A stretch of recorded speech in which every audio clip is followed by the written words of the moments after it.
सीधी screen पे देखेगी, साथ साथ पीपीटी चलेगी और साथ साथ इसकी जो महत्वपूर्ण बातें हैं हम उनके बारे में कुछ कुछ बताते चलेंगे, जिससे कि आपको बेहतर ढंग से समझ पाए कि हमारे 10 साल का सफर कैसा रहा है। उसके बाद जिन लोगों ने इस हॉस्टल की जगह के लिए हमें मतलब जिस रूप में भी सहयोग किया है, उनका धन्यवाद प्रशस्ति पत्र के माध्यम से होगा। उसके बाद जिन छात्रों ने यूपी पुलिस की हाल ही में परीक्षा पास की है, जो भी एग्जाम पास किए, उनका उत्साहवर्धन किया जाएगा। उसके बाद सभी वक्तागणों के विचार सुने जाएंगे और उसके बाद वहां पे हॉस्टल पे शिलान्यास कार्यक्रम होगा। उसके बाद हम लंच करेंगे, सूक्ष्म जलपान करेंगे। उसके बाद ही कार्यक्रम समाप्त होगा। तो सबसे पहले हम इस पीपीटी के माध्यम से आपको बताने का प्रयास करेंगे। मेरे बगल में जो बाईं तरफ आपको दिख रहे हैं, वो संस्था की ऊर्जा से प्रोफेसर रॉबिन्स गौरी जी हैं, जो संस्था में, और हम ड्यूल मोड पे आपको ये सब जानकारी देंगे।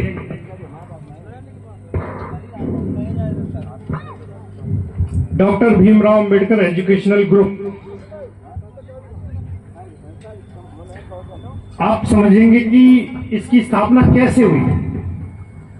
तो मुझे कहने में कोई अतिशयोक्ति नहीं है कि हमारे महापुरुष डॉक्टर भीमराव अंबेडकर साहब, सावित्रीबाई फुले जी, ज्योतिबा फुले और मानव कांशीराम साहब, इनके जो विचार हैं, जो प्रेरणा है, उनसे हुई।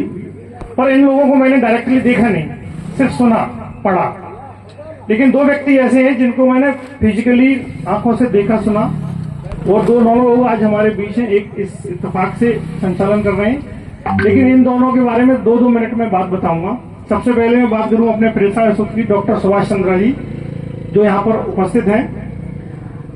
हम लोग अक्सर कहते हैं कि समाज सेवा कैसे की जाती है, तो शायद आपको ऐसे उदाहरण कम मिलेंगे दुनिया में, या मुझे लगता है मिलेंगे ही नहीं, जो लोन लेके समाज सेवा करते हो। बहुत कम मिलेंगे आपको। मतलब ऐसा कोई एग्जाम, जिसके पास पैसा होता है, अतिरिक्त होता है, वो उसकी समाज की सेवा में लगा देता है, लेकिन ऐसा उदाहरण कहीं नहीं मिलेगा 5, 7, 8, 10 लाख रुपए की लोन लेके समाज सेवा करे। और दूसरा, लोग समाज सेवा इसलिए नहीं करते क्योंकि उन्हें डर रहता है कि उनका बेटा IAS, IPS, IIT, MBBS में जाना है, इसलिए वो जान जरूरी है, समाज जरूरी नहीं है। तो आप सबकी जानकारी के लिए बता दूं कि इसका बेहतरीन उदाहरण है ये हमारी सोसाइटी के लिए, कि उन्होंने समाज के लिए वो सब कुछ किया है और अपने बेटे को एक IIT में भी पहुंचाया और एक बेटी MBBS डॉक्टर बनाई है। इसका मतलब एकदम साफ स्पष्ट है कि समाज की सेवा करते हुए भी हम वो काम कर सकते हैं जो अक्सर जिनके बहाने से लोग नहीं कर पाते हैं। जो दूसरा नाम सुन रहे हैं, जो मेरे बगल में खड़े हैं, इनके बारे में बताने को तो मैं 2-4 दिन भी बता सकता हूं, पर 2-3 बातें बताऊंगा जो सबके लिए प्रेरणादायक हो सकती हैं। अच्छे भाई हैं, ये प्रशंसा करने में बहुत माहिर हैं।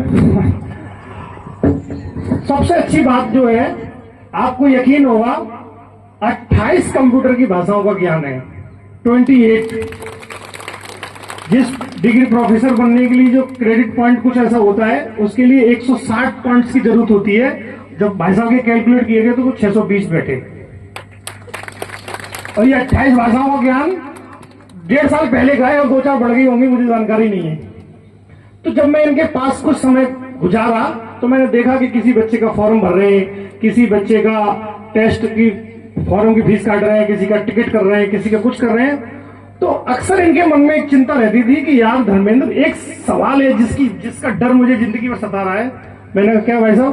बोले हम व्यक्ति के रूप में 1, 2, 3, 4, 5 लोगों की मदद कर सकते हैं, लेकिन अगर हम कोई इंस्टीट्यूट खड़ा करेंगे, उससे लाभान्वित होने वाले लोगों की संख्या असीमित है। अगर हम एक इंस्टीट्यूट खड़ा कर दें तो 1 लाख लोगों की भी मदद की जा सकती है 1 साल में। जिसका उदाहरण हमारे पास BHU, AMU, ऐसे कई उदाहरण है। जो मैं कहता हूं अक्सर भिक्षा मांग रहा हूं, वो 100 साल पहले किसी ने भिक्षा मांगी थी और BHU बनाया था। मैं आज 100 साल बाद भिक्षा मांग रहा हूं, तो कुछ नया नहीं कर रहा हूं, पहले तो ये क्लियर हो जाए। तो उसके बाद भी आपके जनरल कितने पब्लिश हैं? 90 रिसर्च पेपर पब्लिश है। अब मैं आपको 2 बातें और बताता हूं जो बिल्कुल दिलचस्प है, जो आपको ऊर्जा से भरपूर कर देंगी। आप संभवतः मोस्ट प्रोबेबली इंडिया के सबसे यंगेस्ट प्रोफेसर हैं। इंडिया के, जिसमें सभी जाति, सभी धर्म सबको मिला लें तो यंगेस्ट प्रोफेसर बनने वाले आप पहले व्यक्ति हैं। और आपके लिए गर्व की बात है, आपके समाज से, आपकी सोसाइटी से, आपके परिवार से। दूसरी एक और बात दिलचस्प अगर आप जानना चाहें, मैं इसलिए नहीं कि हम लोग एक दूसरे की तारीफ कर रहे हैं, इसलिए ताकि आप समझ सकें कि स्ट्रगल का जो लंबा दौर हमने जिया है उसके परिणाम क्या क्या मिल सकते हैं। जिस पोस्ट पे ये अभी हाल ही में प्रोफेसर बने हैं वो पोस्ट जनरल की है, अभी फिल्म खत्म नहीं हुई है। अभी आप समझिए, जिस यूनिवर्सिटी बने उसका नाम जामिया मिलिया केंद्रीय विश्वविद्यालय और वो दिल्ली में है। दिल्ली में है, देश की राजधानी में है। वहां पे एक आपके समाज का लड़का दिल्ली यूनिवर्सिटी में प्रोफेसर की पद लेता है, एक सीट है वो भी रिजर्व है, और उसके नतीजा आप देख रहे हैं। अब इससे आगे की कहानी बताता हूं, जिसको हराकर ये यहां पहुंचे हैं उनकी पत्नी हाईकोर्ट की जज है। अब इससे ज्यादा मैं बताऊंगा तो अतिशयोक्ति होगी और मुझे नहीं लगेगा कि अब मैं मंच की तरफ बढ़ता हूं। मंच पे हमारे कुछ लोग बैठे हैं, इनके बारे में एक एक दो लाइन मेरा बताना जरूरी है, बहुत जरूरी है, अदरवाइज वो बात अधूरी रह जाएगी। सबसे पहले मैं आर्य सर की बात करूं तो हमारे सुरेंद्र बाबू जी हैं, वो आर्य सर के बारे में एक स्टेटमेंट देते हैं, वो बिल्कुल परफेक्ट है। वो कहते हैं कि आर्य सर जिसे अपना बनाते हैं ना, गदर अपना बनाते हैं। मतलब जिसे अपना बनाया उन्होंने ऐसे बनाया कि मेरा कोई भाई नहीं है सगा, लेकिन मैं बड़े फख्र के साथ कह सकता हूं मुझे कोई अफसोस नहीं, क्योंकि मेरे बड़े भाई मंच पे बैठे हुए हैं। इससे ज्यादा प्यार मुझे नहीं मिल सकता। अब मैं इनके योगदान की बात करूं, एक लाइन में बताऊंगा कि हम लोग सब लोग कहीं किसी जगह कंट्रीब्यूट करेंगे तो सोचने में कितना समय लगेगा, 10,000, 20,000, 50,000। इन्हें 1 लाख से 2 लाख करने में 2 सेकंड या 1 सेकंड लगता है। 1 सेकंड। अभी मुझे भाई दिलचस्प बात देखिए, मतलब मैं बताऊंगा ना तो 4-5 दिन भी कम पड़ जाएंगे, लेकिन कुछ चीजें हैं जो मुझे जल्दी जल्दी से याद आ रही, बता दूं कि अभी हाल ही में आपके द्वारा एक हमारे इंस्टीट्यूट से जुड़ा हुआ लड़का दिल्ली यूनिवर्सिटी में पढ़ रहा है, वो 100% स्पॉन्सर किया जा रहा है आपके द्वारा। तो मैं और भाई साहब डिस्कस कर रहे थे, तो बोले कि वो उसका इकोनॉमिक्स में फाइनल होने जा रहा है कि उसको IAS की तैयारी करनी है। बोले तुम क्या करोगे? वो तो कोचिंग वोचिंग फीस जमा होगी, आर्य सर ने कर भी दी, वो तो जाने वाला है। और मैं सोच रहा हूँ कि वो होने वाली है। मैं सोच रहा हूँ कि होने वाली है, वो सब कुछ हो गया, मुझे पता ही नहीं है। तो ये है ना, आर्य सर का मैसेज कि ये कैसा रहेगा, इट्स टू अर्ली। सर कहते हो तो हो गया, फिर जिसका हमसे कोई लेना देना नहीं है, सर से कोई लेना देना नहीं है, उसकी 1.5 लाख की फीस जमा करके उसको IAS की तैयारी के लिए भेज दिया। विद्यार्थी फाइनल ईयर में है, अच्छा विद्यार्थी है, हमारी संस्था से यहाँ पे जुड़ा रहा, पहले संस्था में ही रहा भी है, और अभी दिल्ली यूनिवर्सिटी के इकोनॉमिक्स में वो BA कर रहा है, फाइनल ईयर में। तो उसका foundation course very good research scholar है ना। अगर आप उसे देखेंगे तो पक्का यकीन से कह सकते हैं कि अगर वो चाहे तो लंदन स्कूल ऑफ इकोनॉमिक्स में भी पढ़ सकता है। It's very talented. आज वो है नहीं तो हम उसको सुनते। मैं सर माफी चाहूंगा, मैं इतना ही बताऊंगा आपके बारे में, बताऊंगा तो 8-10 दिन लग जाएंगे। दूसरी शख्सियत जो मंच पे बैठी हुई है, अभिषेक जी, एक बेहतरीन एग्जाम्पल है। इनके और मेरे बीच में हमेशा एक डिस्प्यूट रहता है कि जैसे अभी मैंने ये सब जो देखा है आपको, तो वो इससे इत्तेफाक नहीं रखते, वो हमेशा इत्तेफाक रखते, काम करो बस काम करो, दिखना नहीं चाहिए, दिखना नहीं चाहिए, दिखना नहीं चाहिए, काम करो काम करो काम करो काम करो। ये हमारे और उनके बीच में हमेशा कॉन्ट्रडिक्शन रहता है कि वो दिखे नहीं, काम ग्रेविटी में ज्यादा होना चाहिए। अब इनकी हम संस्था से जुड़ी हुई 2-3 बातें बताते हैं जो इत्तेफाक से 10 साल से जुड़ने के बाद मुझे अभी 1 महीने पहले भी पता चली है। तो क्या है, आपकी एक गेल टीम है, वो गेल टीम हमें हर महीने कुछ कंट्रीब्यूशन करती है। अब सोचिए कि क्या नजरिया रहा होता होगा ऐसे लोगों के 9 साल 10 साल में भी हमें ये नहीं पता कि कौन कितना कंट्रीब्यूट कर रहा है। 9 साल से 11,000 रुपए लोग भेज रहे हैं, हमें ये नहीं पता चल पा रहा है कि कौन कितना भेज रहा है। जब हमने सर से विशेष फोर्सफुली रिक्वेस्ट की कि सर आप बताइए हमें कौन कितना रिक्वेस्ट भेज रहा है, तब सर ने बताया। अब सर से जुड़ा हुआ किस्सा सुनिए कि यहाँ पे कुछ गेल की टीम के लोग थे, वो सब मिलके 11,000 रुपए भेजते थे। कुछ लोगों का ट्रांसफर हो गया तो उन्होंने अपना किसी तरह कंट्रीब्यूशन ज्यादा ही नहीं रख पाया। तो पहले सर ने 2,000 से शुरू किया, फिर वो चले गए तो फिर 2,500 कर दिया हर महीने, फिर वो चले गए तो 3,000 कर दिया। अभी लास्ट में पता चला तो हर महीने 4,500 रुपए कंट्रीब्यूशन करते हैं, बिना किसी मतलब पता भी नहीं है मुझे कौन कितना कर रहा है ना। और मैंने कहा ना, जो सबसे बेहतरीन बात है जो आप इनसे सीख सकते हैं वो ये है कि सब कुछ दे देने के बाद भी आपको उनके चेहरे से लगेगा कि भैया मुझे तो मंचमाला मीडिया से इतना दूर रखो, दिखूं ही नहीं मैं कहीं हूं। ये इनकी काबिलियत को बेहतर बनाती है। हमारे बीच राकेश बोधी जी हैं, आप बोधी ब्रश फाउंडेशन के संस्थापक हैं। आप अपने वक्तव्य में बताएंगे कि उस फाउंडेशन के क्या क्या दौर क्या क्या सफर रहा है, क्योंकि मैं उन्हें बहुत व्यक्तिगत तौर पे नहीं जानता, पर इतना मैंने उनको सुना है कि बहुत ही सरल और सौम्य स्वभाव के व्यक्ति हैं और बहुत ही ऊंचाइयों को छूने वाले हैं। मैं आपके भी उज्जवल भविष्य की बहुत बहुत कामना करता हूं। अब हम एक और शख्सियत है जिनके बारे में मैं जानना आपको सबको बताना चाहूंगा कि क्या कहते हैं, कभी कभी ऐसा होता है कि लोग हमसे जुड़ते हैं, वो एक इत्तेफाक होता है कि आपने किसी को हमसे जुड़वाया, वो एक इत्तेफाक है, लेकिन वो जुड़ा रहे ये हमारे और उसके बीच की बात है। जुड़ जाना किसी का कभी हमें रेफरेंस दे दे वो एक अलग बात है। अब सर की विशेष बात समझिए, ये पहले ऐसे व्यक्ति हैं जिन्होंने नवीन का और संजय का, अजय का टॉर्चर किया कि भाई तुम मुझे जोड़ क्यों नहीं रहे ग्रुप में। हम डर के मारे नहीं जोड़ रहे हैं कि आप वैक्सीन साव हैं कि आप भाई इतने बड़े 4 जिलों के मालिक हैं तो हम आपको जोड़ नहीं रहे हो, वो उनको फोर्स कर रहे हैं कि तुम हमें ग्रुप में क्यों नहीं जोड़ रहे हो, जोड़ो। कंट्रीब्यूशन करने के लिए हमें अक्सर लोगों से कहना पड़ता है कभी कभी कि भाई आप क्या कंट्रीब्यूट कर रहे हैं। सर का उल्टा फोन आता है हमारे पास कि भाई ये मेरा प्राइमरी कंट्रीब्यूशन है, नॉट द लास्ट। क्या है? प्राइमरी कंट्रीब्यूशन है। और जैसे जैसे आपका सफर आगे बढ़ता चला जाएगा, मैं हमारी टीम और भी आगे बढ़ने की कोशिश करेगी। मतलब मैं और बताना भी चाहूं तो आपके बारे में बता सकता हूं। इनकी सबसे अच्छी बात है कि मतलब हर समय हर दिन हम लोगों के बारे में सोचते हैं और जितना हम लोगों को आगे बढ़ाने के लिए प्रयास कर सकते हैं वो आप करते रहे। आप डॉक्टर इंजीनियर सुभाष चंद्रा जी, एग्जीक्यूटिव इंजीनियर लघु सिंचाई विभाग, आप उनके साथ आए हैं। सेवानिवृत्त जिला सूचना अधिकारी जी हैं, मैं उनका भी स्वागत करता हूं। अब हम वापस प्रेजेंटेशन पे आते हैं।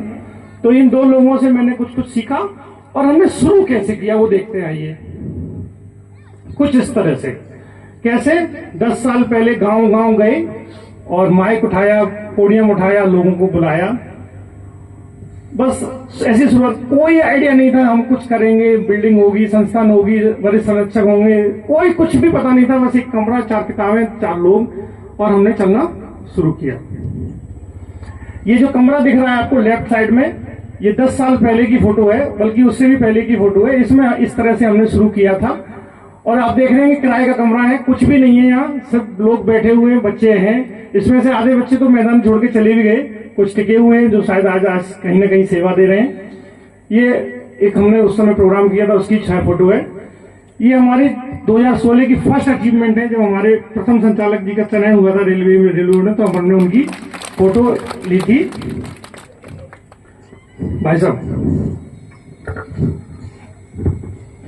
आज के समय इस प्रकार से 3 जगह पे संस्थाएं चल रही हैं। 2 संस्थाएं हाथरस में हैं, मेल यूनिट अलग है वहां पे और फीमेल यूनिट अलग है, और एक संस्था ये है। तीनों पिक्चर यहाँ पे उसकी एक झलक दिखाई गई है जी। तो अब नेक्स्ट है कि ये संस्थाएं चल कैसे रही है, इसमें क्या विशेषताएं हैं, किस तरह की एक्टिविटी है, वो हम अगले पन्ने पे दिखा रहे हैं। इसमें एक बहुत महत्वपूर्ण एक्टिविटी है जो राउंड जिसे बोलते हैं, स्टूडेंट राउंड बोलते हैं, जो कि डेली क्विज पे आधारित है। करीब करीब 1 घंटे की जो प्रैक्टिस है वो एक दूसरे से क्वेश्चन करते हैं, राउंड में बैठते हैं, एक दूसरे से क्वेश्चन करते हैं, और वो एक कुछ नियम बनाया गया, उस नियम के तहत उनकी मार्किंग भी होती है, जिससे कंपटीशन का भाव पैदा होता है और वो कुछ ना कुछ नया जरूर सीखते हैं डेली। और वो प्रॉपर चार्टिंग है और प्रॉपर इसका डेटाबेस मैनेज है। प्रॉपर हर एक स्टूडेंट का महीने का हम निकालते भी एवरेज कि कौन अच्छा स्टूडेंट, किसने अच्छा परफॉर्म किया, किसने नहीं अच्छा परफॉर्म किया, उसके आधार पे उन्हें स्कॉलरशिप या कुछ इंस्पायरेशन के लिए कुछ ना कुछ महीने के आखिरी में प्रदान किया जाता है। उसके अलावा दूसरी एक महत्वपूर्ण एक्टिविटी है संस्था में, क्योंकि संस्था में अभी उस तरह के जिस तरह के अध्यापन होता है उस तरह का स्पेसिफिक टीचर्स नहीं है। स्टूडेंट आपस में ही कुछ ना कुछ करते हैं, लेकिन कुछ उसमें ऐसी चीजें हैं, कुछ एक्टिविटी ऐसी है जो कि संस्था के जो बच्चे हैं उनको कहीं ना कहीं मजबूत बना रहे हैं। दूसरा एक्टिविटी है वीकेंड में एक टेस्ट होता है, एकदम वैसे ही टेस्ट होता है जैसे एग्जामिनेशन में होता है। एक इन्विजिलेटर रहता है प्रॉपर, उसमें OMR बढ़ती है, OMR छपी हुई है, वैसे ही पेपर प्रिंट करके दिया जाता है। जैसा कंपटीशन एग्जाम में जिस तरह का सिचुएशन बनती है, कोशिश करते हैं कि उसी तरह की सिचुएशन एक कमरे में बना के, और वीकेंड, और वो इस टाइम नेगेटिव मार्किंग और जितने नंबर सब कुछ वैसे ही उसी तरह का एक पेपर होता है, और उसके मार्किंग प्रॉपर होती है, कितने उनकी प्रिसीजन कितना है, कितने मार्किंग, सब कुछ एनालिसिस होता है और एनालिसिस होने के बाद स्टूडेंट को बताया जाता है कि आप कितना अच्छा कर पा रहे हैं या आपकी कमी कहाँ पे है और कहाँ पे आप, कई बार क्या होता है कि बच्चा क्वेश्चन ज्यादा अटेम्प्ट करता है, गलत ज्यादा हो जाते हैं, तो उसको बताया जाता है कि आप यहाँ पे सुधार करो, यहाँ पे आप अच्छा कर रहे हैं। इसी तरह से एक और समय के साथ निकल के एक एक्टिविटी आई है, 2-3 बार हम लोगों ने बनाया क्वेश्चन, लेकिन ये बाद में हुआ कि करंट सिचुएशन, करंट अफेयर्स का क्वेश्चन बेटर है कि एक संस्था से बोला जाए वो दूसरे संस्था के लिए बना, क्योंकि वो करंट पढ़ ही रहे हैं। पहले ये होता था कि कोई टीचर बनाता था तो उसके लिए भी मुश्किल था, उसका भी टाइम बर्बाद करना, और दूसरा ये था कि इसमें ज्यादा बेहतरी लगा कि एक संस्था का जो टॉप करेगा वो दूसरे संस्था के लिए नेक्स्ट वीकेंड के लिए वो पेपर बनाएगा। इस तरह से करंट अफेयर का इस तरह से ये चल रहा है कि एक संस्था दूसरे संस्था के लिए और दूसरी संस्था दूसरे संस्था के लिए पेपर बनाती है, और ये पेपर ऑनलाइन भेजते हैं, क्योंकि आजकल समय के हिसाब से ऑनलाइन क्वेश्चन पेपर आने शुरू हो गए हैं, तो ये विधि लगाई गई है ऑनलाइन। इसमें 2 चीजें मैं जोड़ देता हूं, इसमें 2 चीजें फिक्स्ड हैं। एक सेल्फ इंस्पायरिंग या सेल्फ मोटिवेटेड एक प्रोसेस है, उसके थ्रू ही काम होता है। जैसे कि डेट डिसाइडेड है कि 15 तारीख को ये वाला एग्जाम होगा, 25 को ये वाला एग्जाम होता है, तो धरती आसमान एक भी हो जाए तब भी वो डेट चेंज नहीं होगी। सुबह से शाम तो हो सकती है पर डेट चेंज नहीं होगी, उस दिन वो एग्जाम होगा। क्योंकि ऑनलाइन होता है तो हमें कुछ नहीं करना, एक लिंक दूसरी जगह भेजनी है, दूसरी जगह से एक लिंक आनी है, लिंक क्लिक करो, ऑनलाइन पेपर खोलो, पेपर दे दो, काम खत्म। अब इसमें बेहतर क्या है कि इसमें ये प्रोसेस होता है कि जैसे भेजा, जो फर्स्ट आया है इस बार वो अगले महीने का पेपर दूसरे इंस्टीट्यूट के लिए बनाया था, और जो यहाँ फर्स्ट आया वो वहां के लिए, जो वहां फर्स्ट आया है वो यहाँ के लिए पेपर बनाएगा। और ये सेल मतलब इसमें जैसे आप किसी को भरोसा कर देंगे आप बनाएंगे तो क्या होता है वो ऊपर नीचे हो जाएगा, लेकिन चूंकि इंस्पायर्ड है, सेल्फ इंस्पायर्ड है, तो जो भी फर्स्ट आएगा वो बनाएगा, इसमें किसी को कहने की जरूरत ही नहीं है। रिजल्ट डिक्लेयर ऑनलाइन, जैसे ही आप पेपर सबमिट करेंगे विद इन द सेकेंड वो रिजल्ट आ जाएगा। एक सबसे अच्छी चीज जो भी हमारे हाल के रिजल्ट में प्रदर्शित हुई है, आप यकीन कर पाए या ना कर पाए, हमने पुलिस परीक्षा के 49 डेडिकेटेड टेस्ट सीरीज कराई है। डेडिकेटेड टेस्ट सीरीज मीन्स शाम को क्लास चल रहा है, वीकली टेस्ट हो रहा है, सब सारी प्रक्रियाएं हो रही हैं, उसके बाद शाम को बुलाया गया जो पुलिस के एस्पिरेंट हैं, उनको कहा गया कि अब तुम भाई एक टेस्ट दोगे, तो 49 टेस्ट किए गए यूपी पुलिस के टेस्ट के लिए। तो ये 2 एक्स्ट्रा एक्टिविटी हैं, एक जो हम आपसे अपील भी कर रहे हैं, दूसरा लोगों को बताएंगे भी कि 2 काम हम करते हैं, एक तो वीकली टेस्ट सीरीज और विजिटिंग प्रोफेसर क्लास। मतलब जैसे सपोज करो, जैसे हमारे एक सर हैं जिनके बारे में भी मैं बताऊंगा, डॉक्टर सितारी राम जी, वो इकोनॉमिक्स के प्रोफेसर हैं। हर दिन, हर संडे को वो बिना किसी सवाल जवाब, बिना किसी संकोच के, बिना किसी शर्त के आप संडे को आते हैं, अपने पैसा खर्च करके आते हैं और अर्थशास्त्री क्लास ले लेते हैं। और इसमें दिलचस्प बात सबसे अच्छी ये है कि अगर वहां एक स्टूडेंट भी है पढ़ने के लिए तो आप उतनी तन्मयता से, उतनी लगनता से पढ़ाते हैं जैसे 1000 लोगों को पढ़ा रहे हैं। हम इसी तरह के और लोगों को भी अपील करेंगे कि अगर वो किसी रूप में कहीं भी हैं, हम आने वाले समय में आपको बताएंगे कि हम इसको कैसे एडवांस करेंगे, तो कोई अगर अमेरिका से भी हमें पढ़ाना चाहेगा तो हम पढ़ पाएंगे। ऑनलाइन का डेमो हो चुका है, हम लोग कई बार क्लास कर भी चुके हैं ऑनलाइन, अभी दिव्यापुर में कुछ दिन चली, तो मतलब ये कोशिश कर रहे हैं कि कहीं से भी कोई भी ऑनलाइन क्लास ले सके और बहुत स्मूथली ले सकता है। बस केवल एक हैबिट की बात है, वो कहीं ना कहीं बन रही है धीमे धीमे बच्चों के साथ, तो ऑनलाइन क्लास का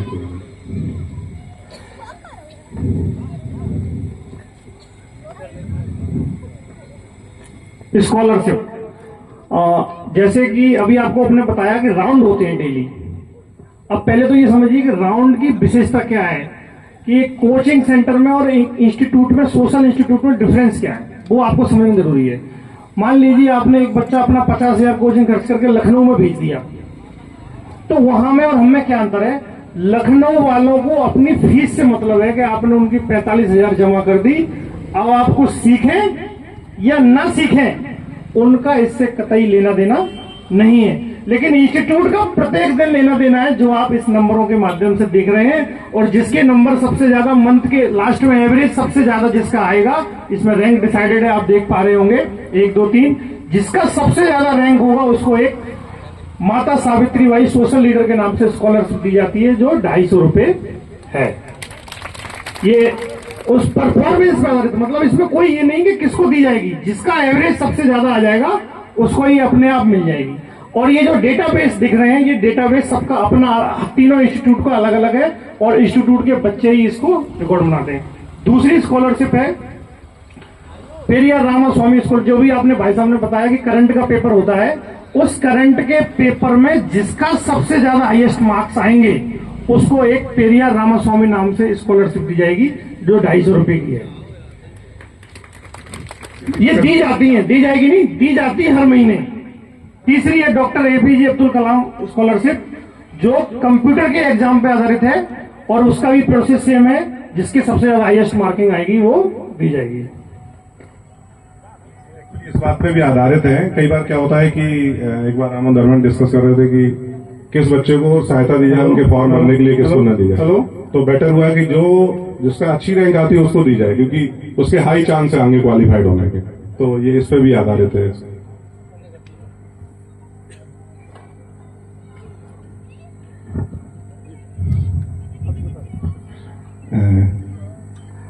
ये चौथी स्कॉलरशिप है, ये भी एक इंटरेस्टिंग स्कॉलरशिप है। अभी हमने आपको बताया था कि हर वीकली में 4 टेस्ट होते हैं, मतलब हर संडे को 4 टेस्ट होते हैं। तो मान लेते हैं कि एक महीने में 4 संडे तो होंगे ही होंगे। उन चारों टेस्टों में जिसका सबसे ज्यादा एवरेज आएगा उसको भी एक स्कॉलरशिप दी जाएगी, जिसका नाम होगा मान्यवर कांचीराम साहब स्कॉलरशिप, 250 रुपए पर मंथ।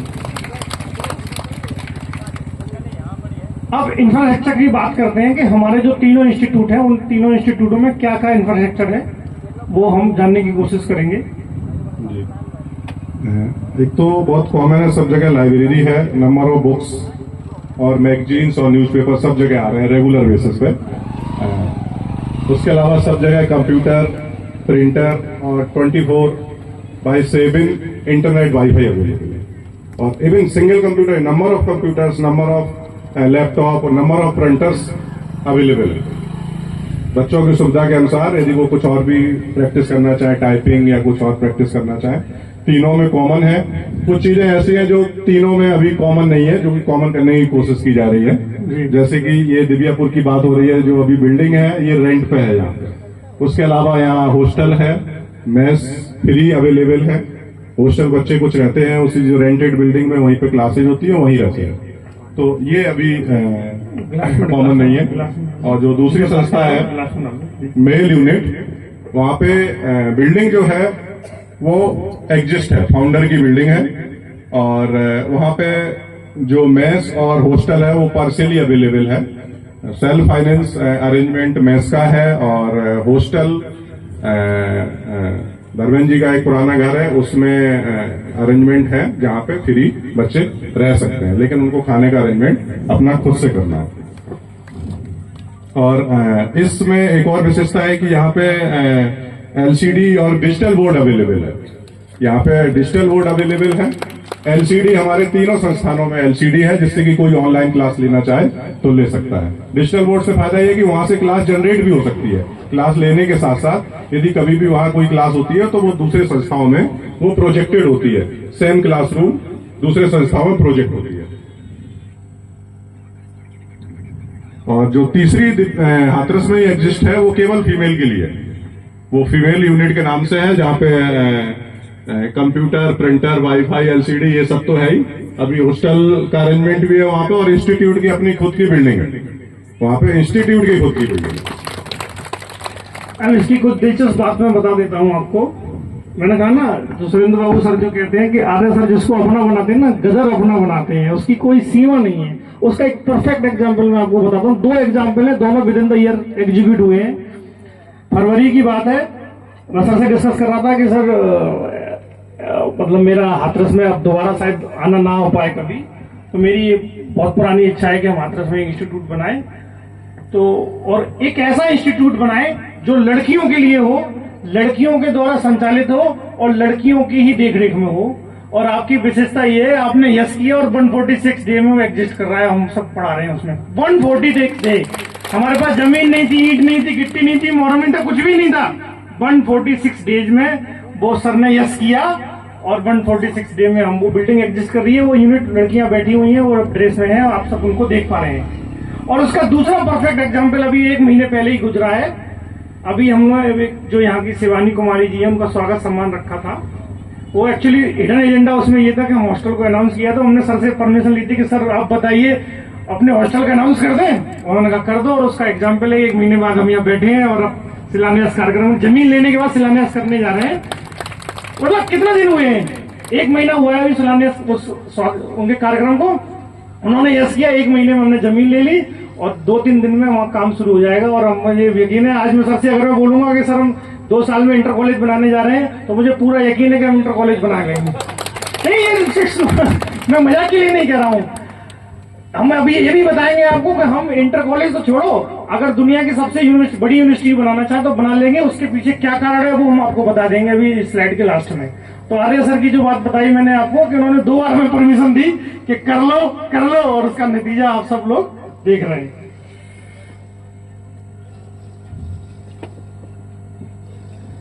ये सवाल आता है कि चलती कैसे है। तो जैसे अभी पहले बता भी चुके हैं कि इसमें हर एक संस्थान का अपना एक डेटाबेस है, सब कुछ रिकॉर्ड रहता है, वहाँ के स्टूडेंट ही उस सबको रिकॉर्ड करते हैं, चाहे वो इस तरह का रिकॉर्ड हो कि क्या किसका कंट्रीब्यूशन है, चाहे वो इस तरह का रिकॉर्ड हो कि क्या खर्च किया गया है, चाहे वो इस चीज का रिकॉर्ड हो जो वहाँ पे एकेडमिक एक्टिविटी चल रही है, किसी भी तरह का रिकॉर्ड है, दोनों जगह, सब तीनों जगह अपना इंडिविजुअल डेटाबेस अवेलेबल है। और इंडिविजुअल टीम मेंबर्स हैं जो कंट्रीब्यूशन वाले हैं, और उसका पूरा रिकॉर्ड हर महीने के, ये यहाँ पे कंट्रीब्यूशन की हम लोगों ने फोटो भी लगाई है, उनको बहुत बहुत साधुवाद जो भी कंट्रीब्यूट करते हैं। एक ये दिव्यापुर की है, सबसे बड़ी संख्या है, उसके बाद महिला यूनिट है क्योंकि रिसेंटली बनी हुई है इसलिए अभी संख्या छोटी है। उसके बाद जो तीसरी है वो हाथरस यूनिट, जो मेल यूनिट हाथरस में, उसके कंट्रीब्यूटर की लिस्ट है। तो इस तरह से ये कंट्रीब्यूटर्स हैं, और ये संख्या इतनी डायनामिक है कि 1 महीने में इसमें करीब 2 या 3 लोग बढ़ ही जाते हैं, कभी इधर तो कभी इधर। और कुछ लोग तो ऐसे भी हैं जो तीनों संस्थाओं में हैं या दोनों संस्थाओं में हैं। और उसकी पिक्चर यहाँ पे भी रिप्रेजेंट किया। जी, इसमें 2-3 चीजें में जोड़ने की जरूरत है मुझे। पहली चीज तो ये है कि जैसे बताया ना, डेटाबेस, अगर आज से 50 साल बाद भी आप कहेंगे कि 2023 में 2022 में किस लड़के को आपने स्कॉलर दी थी, वो लिखित में भी हमारे पास अवेलेबल होगा और उसकी फोटो भी अवेलेबल होगी। हम आपको बता देंगे कि किस लड़के को दी थी। इस लेवल का डेटाबेस है। और सबसे अच्छी बात क्या है, डेटाबेस के लिए कोई सॉफ्टवेयर इंजीनियर नहीं है, सब काम ये हमारी जो बच्चे पढ़ रहे हैं एग्जिस्टिंग वही करते हैं। अब इसकी विशेषता क्या है? और ये किसी के पास पर्सनली भी नहीं रखा हुआ है, ये क्लाउड पर रखा हुआ है जो कहीं पे भी इजीली एक्सेसिबल है। हाँ, हम उसमें एडिट कर सकते हैं, कमेंट करते हैं कि भाई आपने ये क्यों नहीं भरा, ये काम क्यों नहीं किया। संस्था की आईडी है, उससे लॉगिन होता है, किसी भी कोई पर्सनल आईडी इसमें काम नहीं कर रही है। संस्था की आईडी, संस्था का पासवर्ड संस्था के पास रहता है।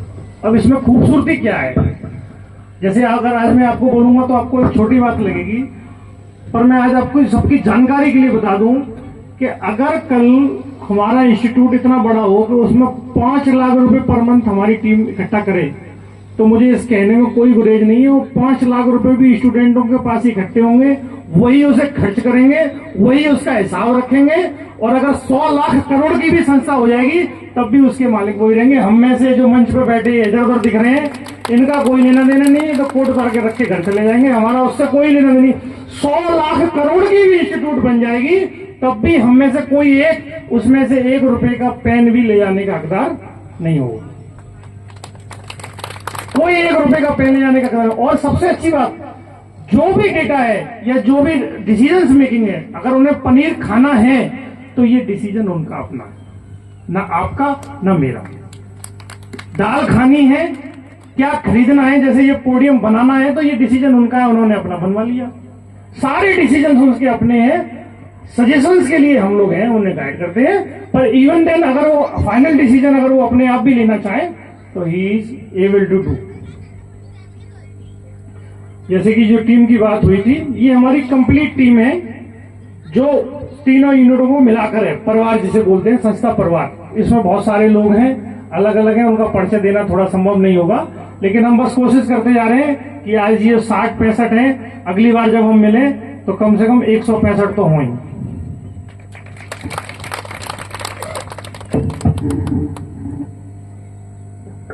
ये अलग अलग जो बताया कि ये तीनों यूनिट की जानकारी है, उनके नंबर्स अलग अलग हैं, 57, 58, 59।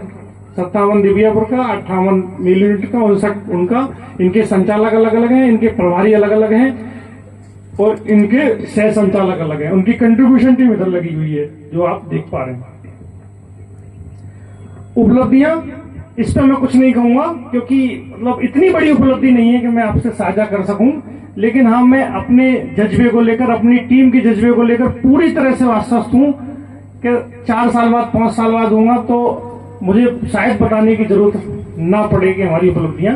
लेकिन ये उपलब्धि केवल दिव्यापुर की है क्योंकि वो दोनों यूनिट अभी थोड़े मतलब कुछ समय हुए हैं, उन्हें 1-1.5 साल हुआ है, तो ये दिव्यापुर की और ये सभी छात्र वो जो दिव्यापुर में रहे हैं। इसके अलावा भी बहुत सारे ऐसे छात्र हैं जो हम लोगों से जुड़े रहे हैं, कभी आए कभी गए या और तरह से हेल्प लिए, लेकिन वो छात्र हैं जो यहाँ पर रह के इन्होंने उपलब्धि हासिल की है। अभी पहली प्रेजेंटेशन, इसमें 2 चीजें मैं ऐड कर देता हूं। भाई साहब जो कहना चाह रहे थे वो ये है कि एंट्री करवा दीजिए। एंट्री जो मेन चीज है वो ये है कि सपोज करिए कोई हमारे इंस्टीट्यूट में 1 साल तक पढ़ रहा है और वो 1 साल पढ़ने के बाद उसका सिलेक्शन हो जाता है या वो छोड़ के चला जाता है और वो सिलेक्ट हो जाता है, तो इंस्टीट्यूट या इंस्टीट्यूट का कोई भी मेंबर उसका क्रेडिट नहीं लेगा। हम क्रेडिट उसी का लेते हैं जो अपने अंतिम सांस तक हमारे साथ खड़ा रहता है, उसी का क्रेडिट हम लेंगे और उसी क्रेडिट को आपके साथ साझा करेंगे जिसका पूरा हमें हक है। अगर कोई हमें छोड़ के चला जाता है या हमसे छोड़ के किसी दूसरे इंस्टीट्यूट को ज्वाइन कर लेता है या वो अपना खुद का इंस्टीट्यूट बना लेता है, तो उसकी जीत पे जश्न मनाने का हमें कोई अधिकार नहीं। वो हमें बताना चाहे बता दे, पर हम उसकी जीत के लिए चीयर अप नहीं करेंगे। ये कुछ अचीवमेंट हैं जो आपके सामने है, जो 20 लोगों के करीब हैं। इसकी संख्या भी अभी हम बढ़ाने की कोशिश कर रहे हैं। इसमें सभी तरह के हैं, सीआरपीएफ, सहायक लोको पायलट। 2 छात्र ऐसे हैं जो सहायक लोको पायलट में सिलेक्ट हुए हैं जी, और अध्यापक भी है कुछ। एक छात्र है जो बार्क में है, भाभा एटॉमिक रिसर्च सेंटर, वहां पे जूनियर साइंटिस्ट की पोस्ट पे जी। उसके बारे में भी अगर मैं बोलूंगा तो 2-3 दिन कम पड़ जाएंगे, पर 1-2 बात बता देता हूं मैं। वो लड़का बहुत ही प्यारा बच्चा है, बहुत ही अच्छा बच्चा है, बहुत ही ज्यादा मेहनती है और दिलचस्प बात जानेंगे, वो मेरे साथ 3 साल रहा है। उसके माता पिता को मैं नहीं जानता आज तक कौन है। मेरे साथ रहा है, मेरे साथ खाया है, मेरे साथ पिया, सब कुछ मेरे साथ किया है, लेकिन मैं उसके माँ बाप से आज तक नहीं मिला। ऐसी बहुत सारी बातें हैं जो मैं बताऊंगा, लेकिन आपको ऐसा लगना नहीं लगे कि मैं अपने बारे में कुछ बेहतर बताने की कोशिश कर रहा हूं, लेकिन है ऐसी बहुत सारी बातें। जैसे अभी मैं एक सुरेंद्र बाबू सर का एक एग्जाम्पल आपको बताऊंगा आगे। चलो उससे पहले बता देता हूं मैं, वो बात फिर शायद ना बता पाऊं। अभी सर एक लड़की है, जैसे आप तो सर खुद ही डिसीजन ले लेते हैं, बड़े बड़े आपने ले भी रखा है, लेकिन हम इतने बड़े नहीं है और आर्थिक रूप से इतने सक्षम भी नहीं है कि इतना बड़ा डिसीजन ले पाए। तो एक आशीष है लड़का, उसने बोला कि भैया एक लड़की है जिसका दिल्ली यूनिवर्सिटी में फिजिक्स ऑनर्स में एडमिशन हो गया है, पर उसके पापा फाइनेंशियल कंडीशन होने की वजह से मतलब एडमिशन नहीं करा पा रहे हैं। तो उसने हमारे सामने बात रखी, हमने 5 लोगों को इमीडिएट उसमें जोड़ा, उनसे रिक्वेस्ट की, उन्होंने कंट्रीब्यूशन शुरू कर दिया, उसका एडमिशन हो गया, सब कुछ हो गया, काम चलने लगा, है ना, सब कुछ चलने लगा, किसी को पता नहीं। फिर एक दिन मैं ऐसे सुरेंद्र बाबू से डिस्कस कर रहा था सर से, बेन सर ऐसे ऐसे बात है। अरे यार तुम मुझे बताते नहीं हो कुछ, अपने आप ही करे जा रहे हो। बेन सर बताओ क्या करना है कि सबसे पहले तो मुझे उस ग्रुप में जोड़ो, मैं 500 रुपए सबसे पहले मैं दूंगा, जबकि ऑलरेडी हमारे इंस्टीट्यूट में कंट्रीब्यूट कर रहे हैं। इसके बावजूद भी उन्होंने तुरंत यस की, और उससे बड़ी बात बोले मैं 4000 रुपए अभी भेज रहा हूँ उसके खर्चे के लिए, पता नहीं इमरजेंसी में कहाँ जरूरत पड़ जाए, कहाँ ना पड़ जाए, और किसी को उन्होंने बताया भी नहीं। तो मैं बता रहा हूँ आपके बारे में, ऐसे लोगों की वजह से हमारे इंस्टीट्यूट यहाँ तक पहुंचा है। उल्टा उन्होंने मुझसे शिकायत की कि तुम मुझे बताते क्यों नहीं हो ये सब बातें। मैंने कहा सर हर बात नहीं बताई जाती है। तो उसका नतीजा है कि वो लड़की दिल्ली फिजिक्स ऑनर्स में पढ़ रही है और हम सब मिलके उसको पढ़ाने की कोशिश कर रहे हैं। और हो सकता है कि ऐसी टीम हमारी, अभी 3 लड़के दिल्ली यूनिवर्सिटी में पढ़ रहे हैं, एक सर की वजह से, एक मेरी वजह से, एक रमाकांत की सिस्टर, और इसको हम बड़ा करने की कोशिश करेंगे। अभी हम इंस्टीट्यूट के लास्ट में बताएंगे कि हमारी फ्यूचर प्लान्स क्या है। रिसेंट अचीवमेंट, ये अचीवमेंट्स हम कह सकते हैं कि हमारे लिए बड़ा अचीवमेंट है, क्योंकि इस बार जो यूपी पुलिस की जो परीक्षा हुई थी उसमें करीब हमारे यहाँ जो बच्चे यहाँ पे दिव्यापुर में जो बच्चे टेस्ट दे रहे हैं, करीब 20 बच्चे हैं, उसमें से 11 बच्चों ने क्वालिफाई किया है, केवल दिव्यापुर यूनिट से 11 बच्चों ने। टोटल 18 बच्चों ने यूपी पुलिस का एग्जाम क्वालिफाई किया है, हाथरस को मिला के टोटल 18। तो इसमें से 3 लोगों के बारे में मैं जरूर बताना चाहूंगा। इसमें से 2 स्टूडेंट ऐसे थे जिन्होंने करीब 8 महीने तक हमारे इंस्टीट्यूट में अध्ययन किया, उसके बाद उन्होंने अलग कहीं अध्ययन किया, उनका भी पास हुआ है। और 2 स्टूडेंट मेरे व्यक्तिगत है, निजी हैं, उन्होंने भी पास किया है। वो इससे अलग है, वो इससे अलग है, वो हमने नोटिंग में लिखा हुआ है, 18 से अलग है वो, है ना।